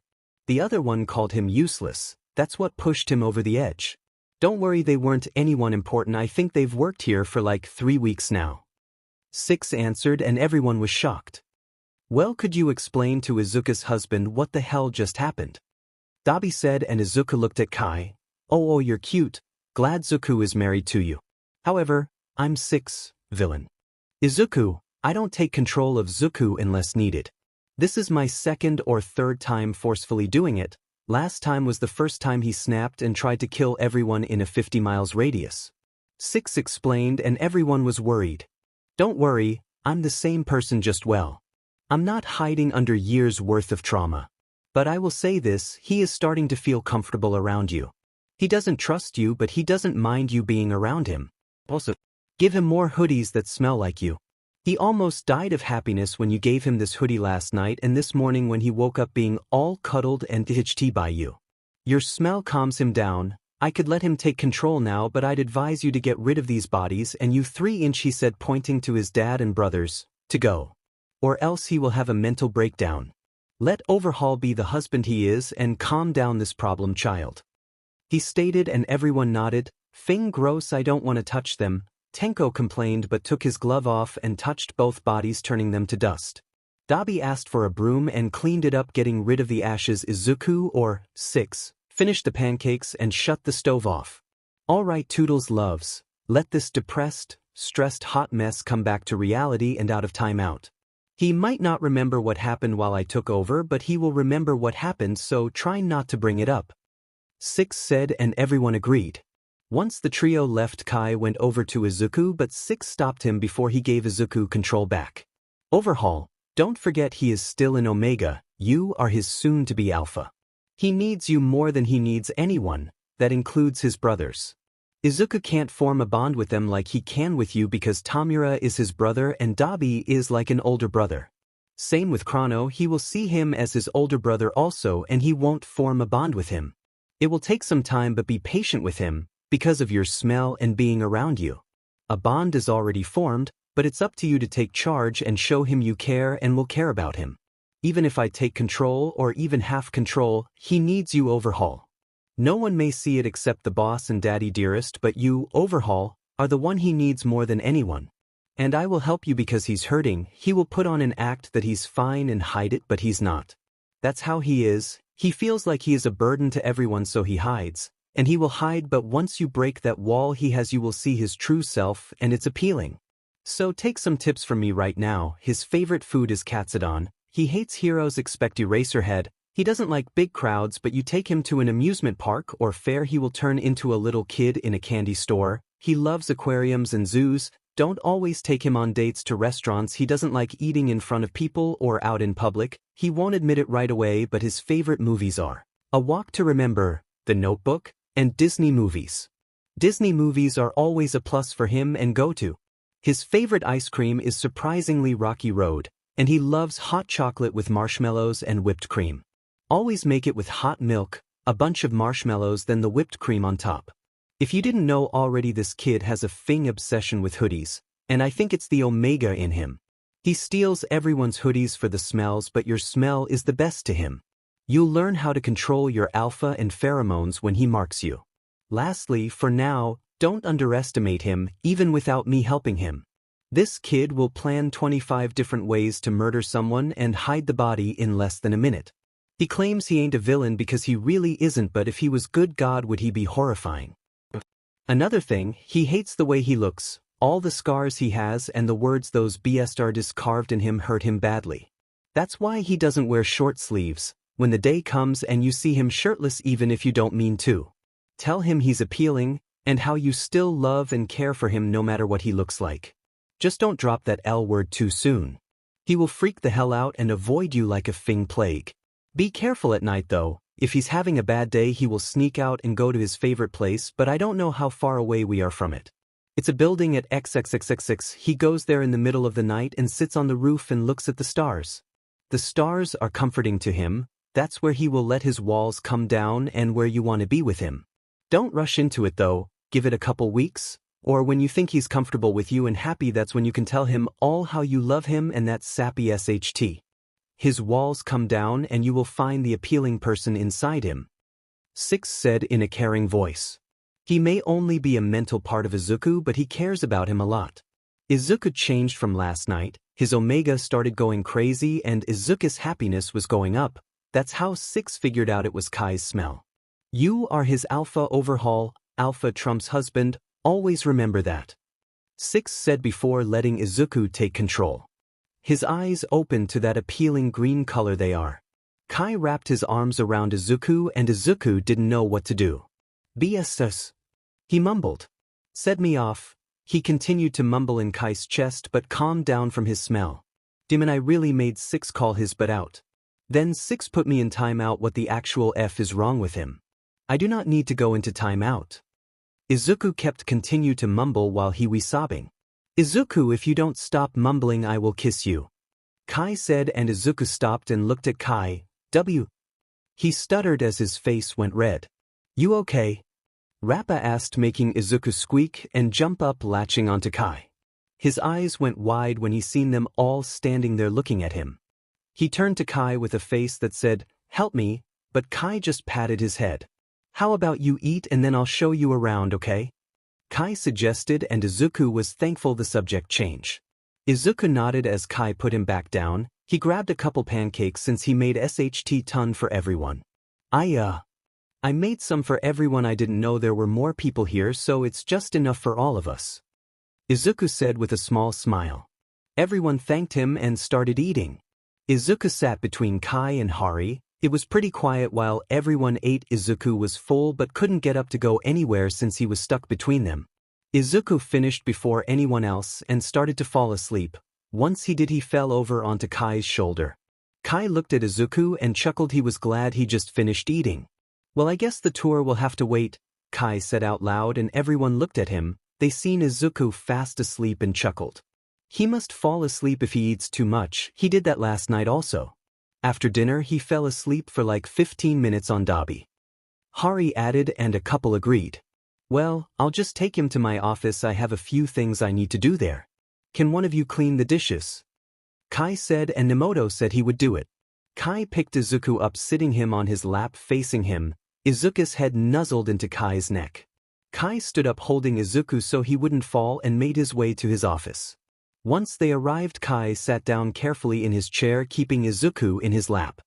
35 minutes went by and Izuku started to move his head and whine softly. He opened his eyes and seen he was on someone's lap in a chair. He nuzzled into them, and by the smell he knew it was Kai. His inner omega was going crazy and loving the attention, but his anxiety was also going wild. He's only known Kai for a day, husband, alpha, or whatever. He's scared to get attached quickly. He hardly knows anything about him. How was your nap?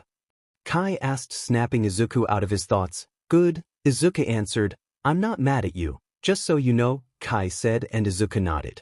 I've never snapped like that before. Never mind.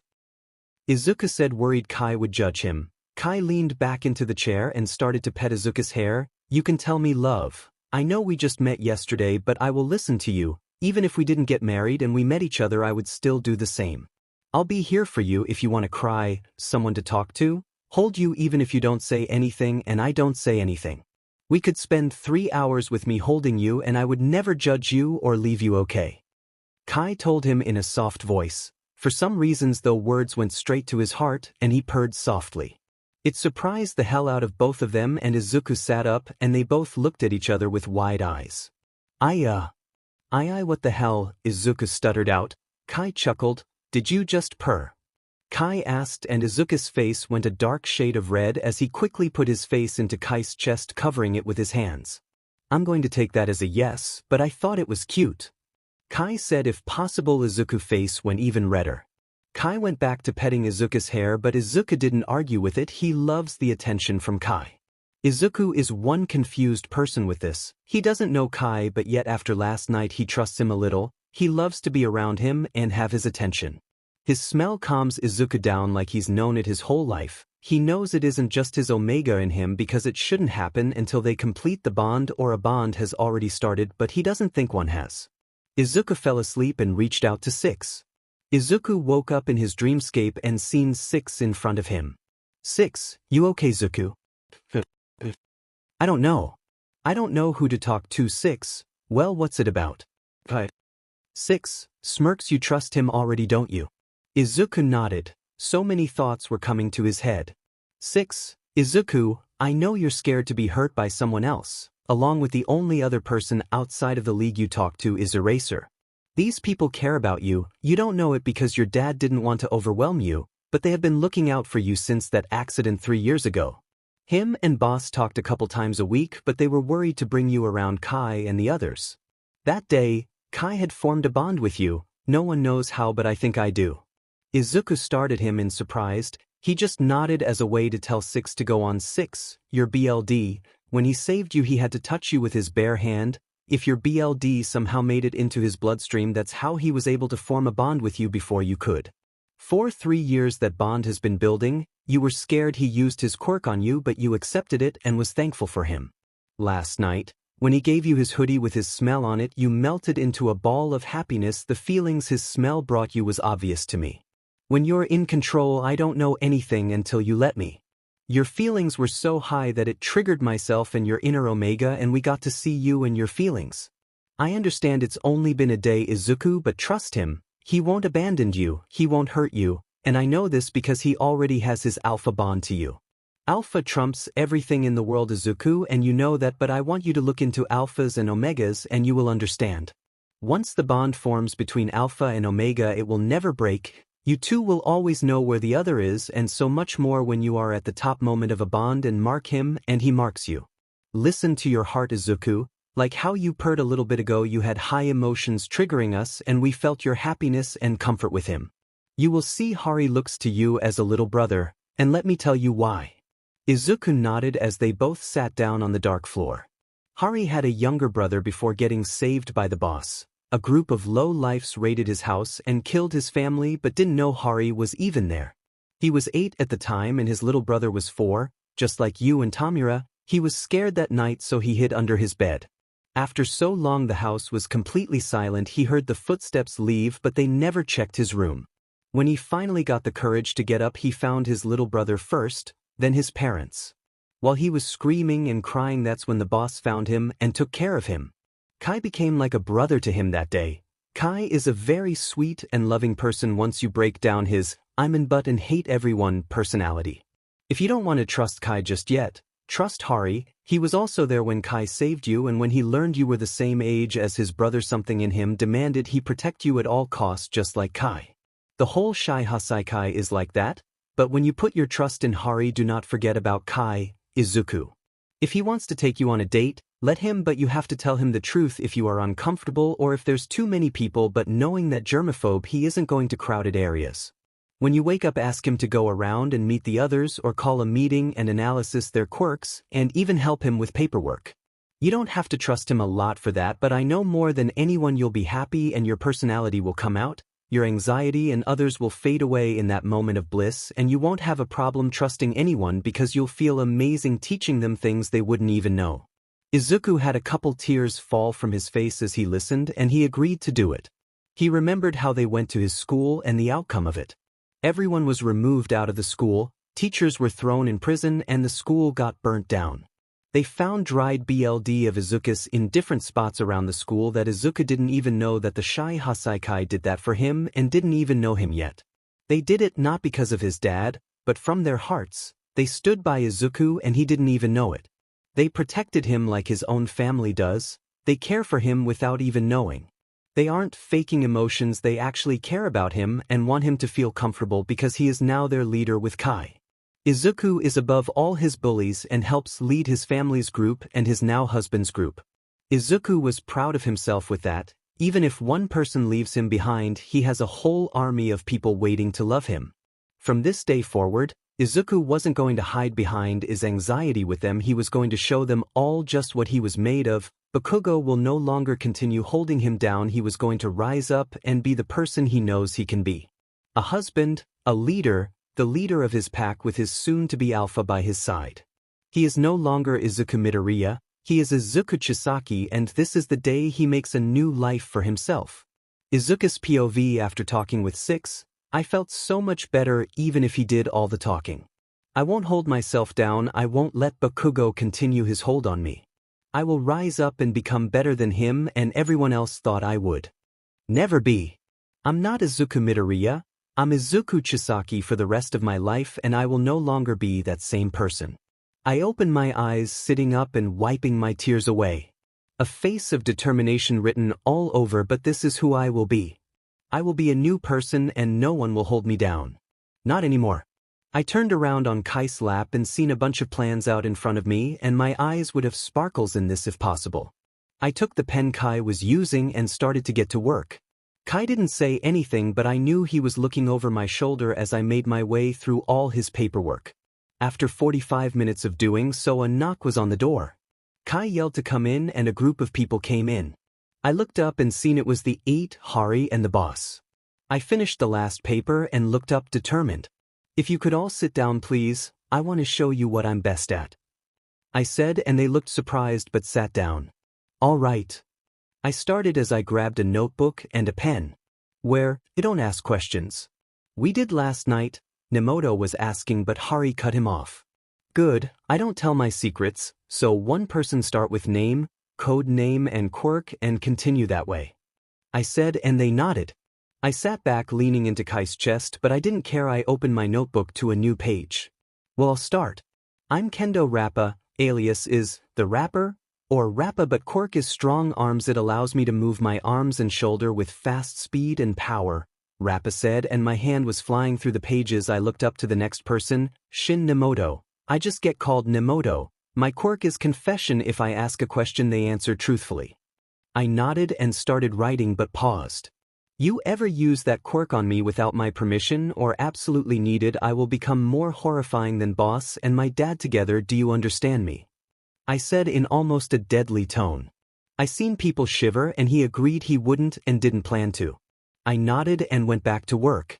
Once again looking up, 𝗵𝘃𝗃𝗃𝗃𝗃.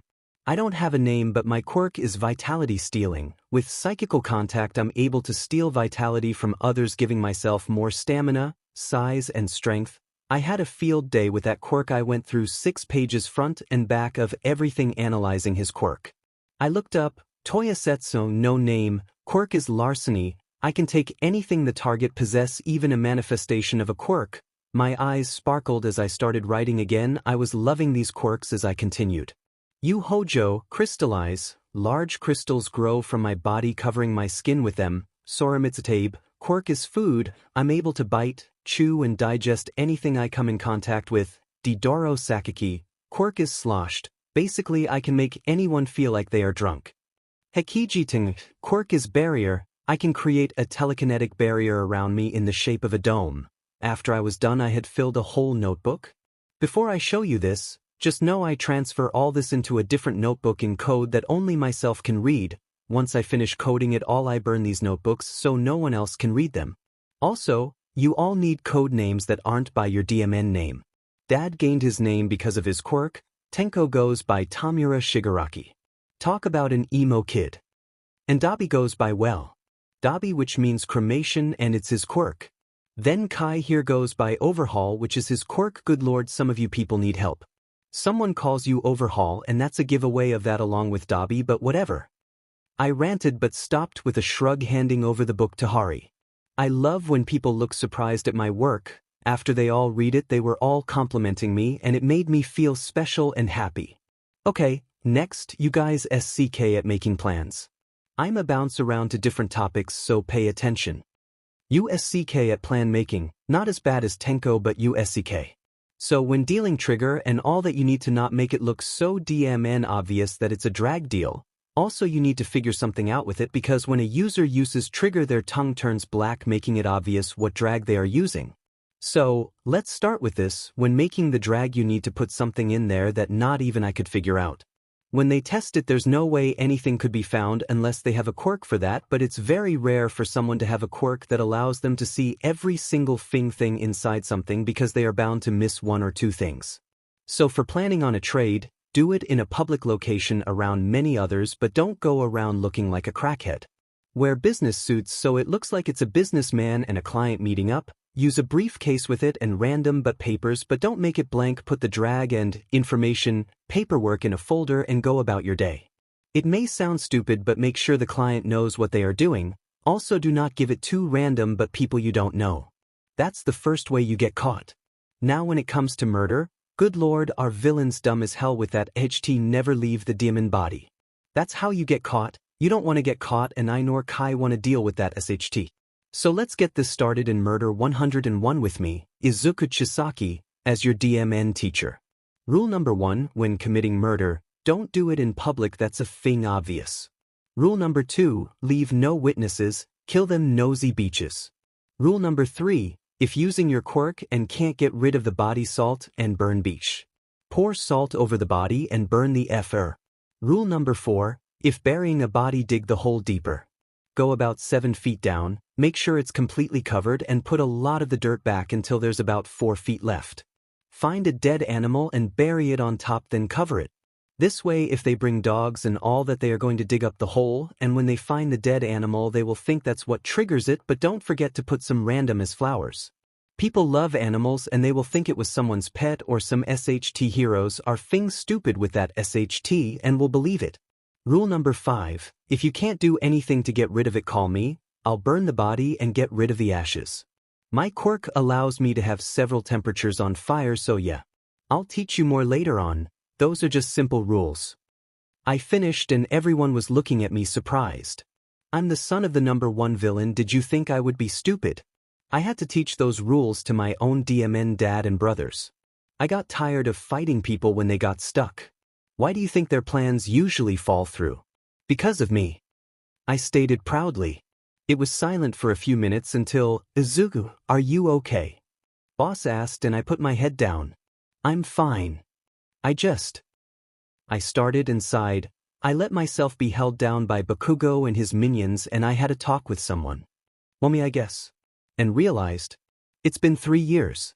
I'm not Izuku Midoriya anymore. I'm Izuku Chisaki, and this is a chance for me to change things and make a name for myself. I won't allow myself to be held down anymore. I want to get better. I don't want to have a panic attack because someone slammed the door too hard or dropped something. I don't want to be afraid to be alone by myself, even if it's for 2 minutes, and have an anxiety attack thinking that everyone abandoned me. I don't want to be afraid of going outside and think someone is going to try and kill me because Bakugo ordered them to. Only one person outside of my family has talked to me, and I haven't seen that person since then. I trusted him to not tell anyone what we talked about, and he kept that. He never did tell anyone. I no longer want to be held down by anxiety or treated as a child anymore. I want to grow and do everything that I should be doing and not be scared someone is going to hurt me. I have a powerful quirk, but yet I was always afraid to use it. I mean, for FS sake, I could go out right now just to fight and kill Endeavor with no help at all. Even Beach might, but my anxiety won't let me. I don't want to be held down like a prisoner. I want to trust people, make friends. I haven't been around anyone but my family in 3 years because I'm horrified of it. I'm scared people will abandon me, and I don't want that feeling any longer. I want to move on from my past, but it's hard.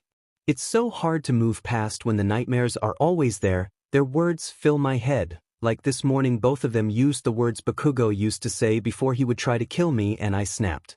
I don't want to be put in timeout by 6 because I can't control the emotions when it comes to that angry Pomeranian. I let him have a chance to change because it wasn't fully his fault for what he did to me. The teachers encouraged him and would use me as bait for him to be better. He doesn't know that it was wrong because he was always praised for it. Yeah, maybe deep down he may, but his ego, pride and all that is covering it. The person I met 3 years ago was Eraserhead. He helped me with a few things in just one night. I told him what I wanted for 𝗵𝗃𝗃𝗃 and he agreed to it. I told him I wanted 𝗵𝗃𝗃𝗃 in his class because he is one scary but teacher. He would change 𝗵𝗃𝗃𝗃. I don't think I'll ever be able to forgive him, but to see him change and learn from his mistakes is what I want. If not, I warned Izuku I would come back for him. I would be a new person and stand in front of him and not cower down. He uses his explosions as a fear tactic and I won't be held down. Not anymore. So, to answer your question truthfully, I'm not okay, but if you guys are willing to help me get through this, then yes, I will be okay. I have never asked for help, but I am now. I want to be a better person. I want to be happy, to not be afraid anymore. So, please help me. And please, don't leave me. I said as tears left my eyes. I don't care if I put everything out there. I don't want to be this person anymore. I want to move on and I know these people will help me. Hopefully. As I cried, Kai quickly pulled me into his chest, turning me around halfway and held me. I felt another pair of arms wrap around me and I knew by the scent it was Hari. A hand ruffled my hair and I looked up with tears eyes and seen the boss and all the others around me with small smiles on their faces. We will help you, Izuku. We won't abandon you. We will be by your side every day for this. So tell me, what do you want to start with first? Boss asked. Loud noises. That's my biggest trigger. Next would be yelling and after that, confidence. Although, I could work on everything but my self-esteem is so low I don't think I could be better at anything. I admitted and he nodded. So, to me it sounds like confidence and self-esteem is where we need to start and I think Kai would be the first to start helping with that. Don't forget what you were told, Kai. Boss said and I raised an eyebrow. Kai nodded. So, for the rest of today, I want you to stay with Kai. Tomorrow we will start training you and then we will go on from there. Boss said and I nodded. Thank you. Thank you so much, I cried out. He patted my head with a smile. No need to thank us, Izuku. We would do it no matter what. You're one of us now. You married the leader and that makes you the leader also. Boss said and I smiled. Does that mean I have to stop helping my brother though? I asked and he chuckled. No, we wouldn't ask for that, but if you think him and Kai would be good at working together, I think it would be a great idea. Your brother just needs more people, Boss said and I raised an eyebrow. He has a whole group though. One of them is 𝗵𝗃𝗃𝗃𝗃 crazy and scares the hell out of me, but the others are great at what they do. Tenko just needs to stop acting like a man-child. I admitted and Kai chuckled. He has a group already. Boss asked and I nodded. Dip. And there's a lot of other villains who help him also. Tenko's biggest plan is to kill 𝗵𝗃𝗃𝗃, which I find funny, but I get it. He planned to just go up with all these people and defeat him like 𝗵𝗃 dad has to put his all in a fight with him. But what they don't know is I know All Might's weakness. I finished with a smirk. Boss raised an eyebrow at that. You do? I nodded. Of course I do. What kind of villain assistant would I be if I didn't? I questioned back and he looked confused for a second. You don't call yourself a villain because you don't join in fights and stuff, right? I nodded. As much as I want to, I couldn't. I went one time and before we could do anything I freaked out. So I just stay as the mastermind behind everything. When I say I fought with them, that's what I mean. I stay behind the scenes and coach them through everything basically. I told him and he nodded. Can you fight though? Hari asked. Wanna find out? That's one of the only things I'm confident in, fighting, planning and analyzing. I said with a smirk. No, I don't think too. Hari said, making me giggle. I'll fight you, Rikia said. I'ma call you Ricky. But sure. I'm down. I said as I stood up from Kai's lap. Let's go to the gym. I don't want to ruin the office for throwing you around like a rag doll.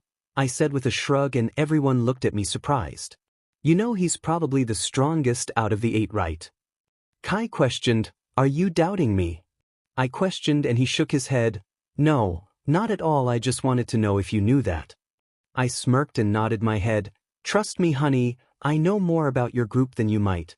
I'm not a wanted hacker for nothing, you know, I said with a smirk, winking at them and turned to walk towards the door. You're wanted. They all yelled. I chuckled. You'd be surprised. I mumbled as I skipped down the halls until I found the gym area. I started doing stretches and about 10 minutes later they all arrived and even more. Hey Six, did they forget I have all the information on the quirks and more? I whispered to myself. I think they did. You giving them that speech on Murder 101 and wanting to fight the strongest seemed to have moved them from that thought. Six said, Hey Izuku, I want you to take your shirt off. But let me take half control. You know your clothing will be ruined by the end of this, and do you really want to ruin Kai's hoodie and shirt? Six said, and my anxiety was getting high, but I said no. As Ricky started to walk towards me, I closed my eyes and let him take half control. With him in half control, my anxiety won't be as high and he can talk to me through it. Once he was there, I took the hoodie and shirt off. I heard several gasps. Don't listen to them, Izuku, listen to me. You will build your confidence this way, okay? I have a feeling Kai will come to you at the end of this. But as for now, we are in control. Ignore everything around you except the fight. You could even let your Omega come through. Six said, and I nodded. My Omega in me came through. I now have one red eye, and the other is split between green and gold. Do this for our Alpha Zuzu. If you win, your Alpha will be proud of you and will pamper us with cuddles. My Omega yelled and my heart fluttered at those words. And he will pet your hair, Zuku, Six said, and I got determined. My Omega reminded me of my win and what I'd receive of it once more. Let's do this, Ricky, I said, and he nodded. Remember your power, Izuku. He may be stronger, but you can deflect it all and win this. Do this for your Alpha. Six said, and I nodded. My Omega was still with me, so I had 3 different colors in my eyes right now. Kid, are you okay? Your eyes are different colors, Ricky asked. I'm fine, I said, determined. He nodded and I heard Kai yell start. Ricky came at me quick, but I dodged every attack he sent. I managed to dodge and drop, sliding between his legs, pulling them with me. He face planted and laid there for a minute. I backed away from him and started to circle him.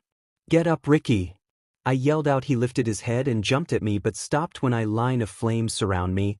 You're using a move your dad doesn't even know, aren't you? Six asked. Sure am. I told him I would throw him around like a rag doll, so let's do this, shall we? I said, and Six hummed. I flicked my hand to the right and Ricky went flying, slamming against the wall. I walked through the flames, flicking my hand to the left, and he went flying, slamming into the other wall. I brought him back to the middle and ran toward him. I started throwing punches until he dropped down. I stood in front of him. I think I need to teach you a lesson not to mess with me, he said. He's using this as a tactic. You wanted help overcoming Bakugo, and that's what he is doing. Six reminded me. Then show me this lesson you want. I growled out. Ricky seemed surprised but stood up. You want to teach me a lesson, so 𝗵𝗃𝗀𝗺𝗺𝗃𝗲. I yelled out. He is not going to be pushed down any longer, so don't you dare look down on him. Six yelled out and Ricky nodded. He came at me as fast as he could. He hit me and I flew backwards but rolled and stood up again, charging at him. We exchanged blows and I realized he wasn't using his quirk on me. But he really couldn't. It would overpower him and he'd pass out. I have myself, Six, and my Omega in charge together. He couldn't take all of our energy. I found an opening and swung around, wrapping my legs around his throat, squeezing them. He tried to grab me, but I let my upper half to go. Flames, 𝗲𝗲𝗄𝗃, he yelled out. I quickly let go of him, jumping down before he fell to his knees, and put the flames out. He was gasping. Are you okay, Ricky? You can use your quirk and take some of my energy if you need to, I offered, and he shook his head. No, I won't do that to you, he said. After a few seconds he got his breath back. Holy 𝗬𝗃𝗧 kid, I don't know what you did, but no one has ever been able to fight me like that. Without using my quirk I went 100% with you and he still beat me, he said, and I chuckled. Well, I had some help. It was to help my confidence, I admitted. I closed my eyes, taking back full control. But my Omega told me how happy my Alpha was with me. I put my hand out for Ricky and he grabbed it, standing up, and hugged me. I tensed but remembered he wouldn't hurt me. I hugged him back. I'm proud of you, Izuku. You're a bad but with everything you do, he told me, and tears start to cover my eyes. I pulled away. You mean that? I asked as a tear went down my cheek. I do, kid. That was amazing. I couldn't be prouder to have you as a leader, Izuku, he said, and I couldn't help the tears. That was amazing, Izuku. I am so proud of you. Hari yelled out and came to hug me. Everyone started telling me how they were proud of me and I felt so happy. Kai came over to me and ruffled my hair and tried to pull away, but I grabbed his hand, putting it back on my hair. He chuckled and started petting me, making me purr and nuzzle into his hand. He moved his hand after a minute, causing me to whine. He picked me up, hugging me. I'm so proud of you, Zu. You beat the strongest member of the 8 like it was nothing, Kai said, and I purred loudly at all the praise I was receiving as I nuzzled my face into his neck. OMG, that is adorable. Hari yelled loudly, making me squeak. I forgot they were still here, I mumbled. Kai put me down and I turned to see everyone. Your 𝗵𝗃𝗃𝗃𝗃 kid, 𝗵𝗃𝗃𝗃𝗃 said, and my eyes went wide. I forgot I didn't have clothes on. Hojo handed me my hoodie before I could freak out and I thanked him, quickly putting it on. I got to meet the others who are just a part of the Shie Hassakai, and I finally met 𝗵𝗃𝗃𝗃. He told me he was out for a couple weeks due to a mission, but I understood. So why did you have 3 different eye colors? Ricky asked. I rubbed the back of my neck nervously. The red one was 6. He didn't help fight or anything, it was more to give me confidence and talk me through it. He was the one who wanted my clothes off and gave me reasons why. The gold eye was mysophobia. But I don't want to say those reasons on why he was there. The green was me. I explained and they nodded. Hari came and whispered in my ear, what did 𝗲𝗵𝗃𝗃𝗃 say to you for you to do that? I blushed deeply and hid my face. mysophobia took control before I could argue. I told him if he won his alpha would be proud of him and he would reward him with cuddles and 6 said hair pets. His 2 favorite things, mysophobia whispered back, and let me take control. Hari started laughing. When the hell can he take control like that? I asked myself. I don't know, but I'm glad he did. You did amazing, Izuku. Since you told us what you did in 𝗵𝗃𝗃𝗃's office, I've already seen a great change with you. We just have to keep going. I know sometimes you may fall back, but it will be okay in the end. Hari said, hugging me. I smiled and hugged him back. You really are like a big brother, I said, and he chuckled. Well, it's only noon and yet so much has happened today, boss said, and I agree. However, it's time for your training with Kai. Go shower. Your bags are in his room. They ended up in my office for some reason, but I brought them to Kai's room for you. Boss said, and I nodded and skipped away. Once I got to our room, I grabbed my bags and found a pair of jeans, boxers, a t-shirt, and one of 𝗵𝗃𝗃𝗃𝗃's hoodies. I went to the shower, did my thing, and once I walked out I didn't have the hoodie on. I chose this to start with my self-esteem. Kai was sitting on the bed looking on his phone, so I grabbed his phone and sat on his lap, straddling him and put my nose into his neck.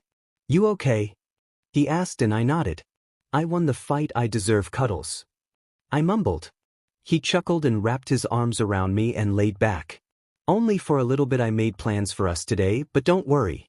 You'll be with me and I'll protect you even though, you don't need it, but I got you anyways, he said, and I giggled but agreed.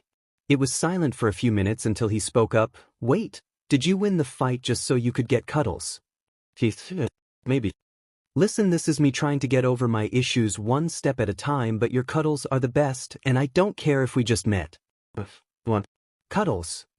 I said, okay, you can have cuddles, but even if you didn't win I still would have cuddles with you, he said as he started petting my hair. Oh. Well, I kicked his butt anyway, so. I trailed off, earning a laugh. After 20 minutes of small talk and cuddles, he sat up. Alright, let's go start our day. Alright. You wearing that hoodie or do you want one of mine? He asked. That one's 𝗵𝗃𝗃𝗃𝗃. I mumbled. He kissed my forehead and I blushed deeply. You can wear it. I didn't know whose it was. I don't mind, he said, and I nodded. We got up and I put 𝗵𝗃𝗃𝗃's hoodie on and we walked out the room. I didn't think we were going out like on a date until we walked outside to his car.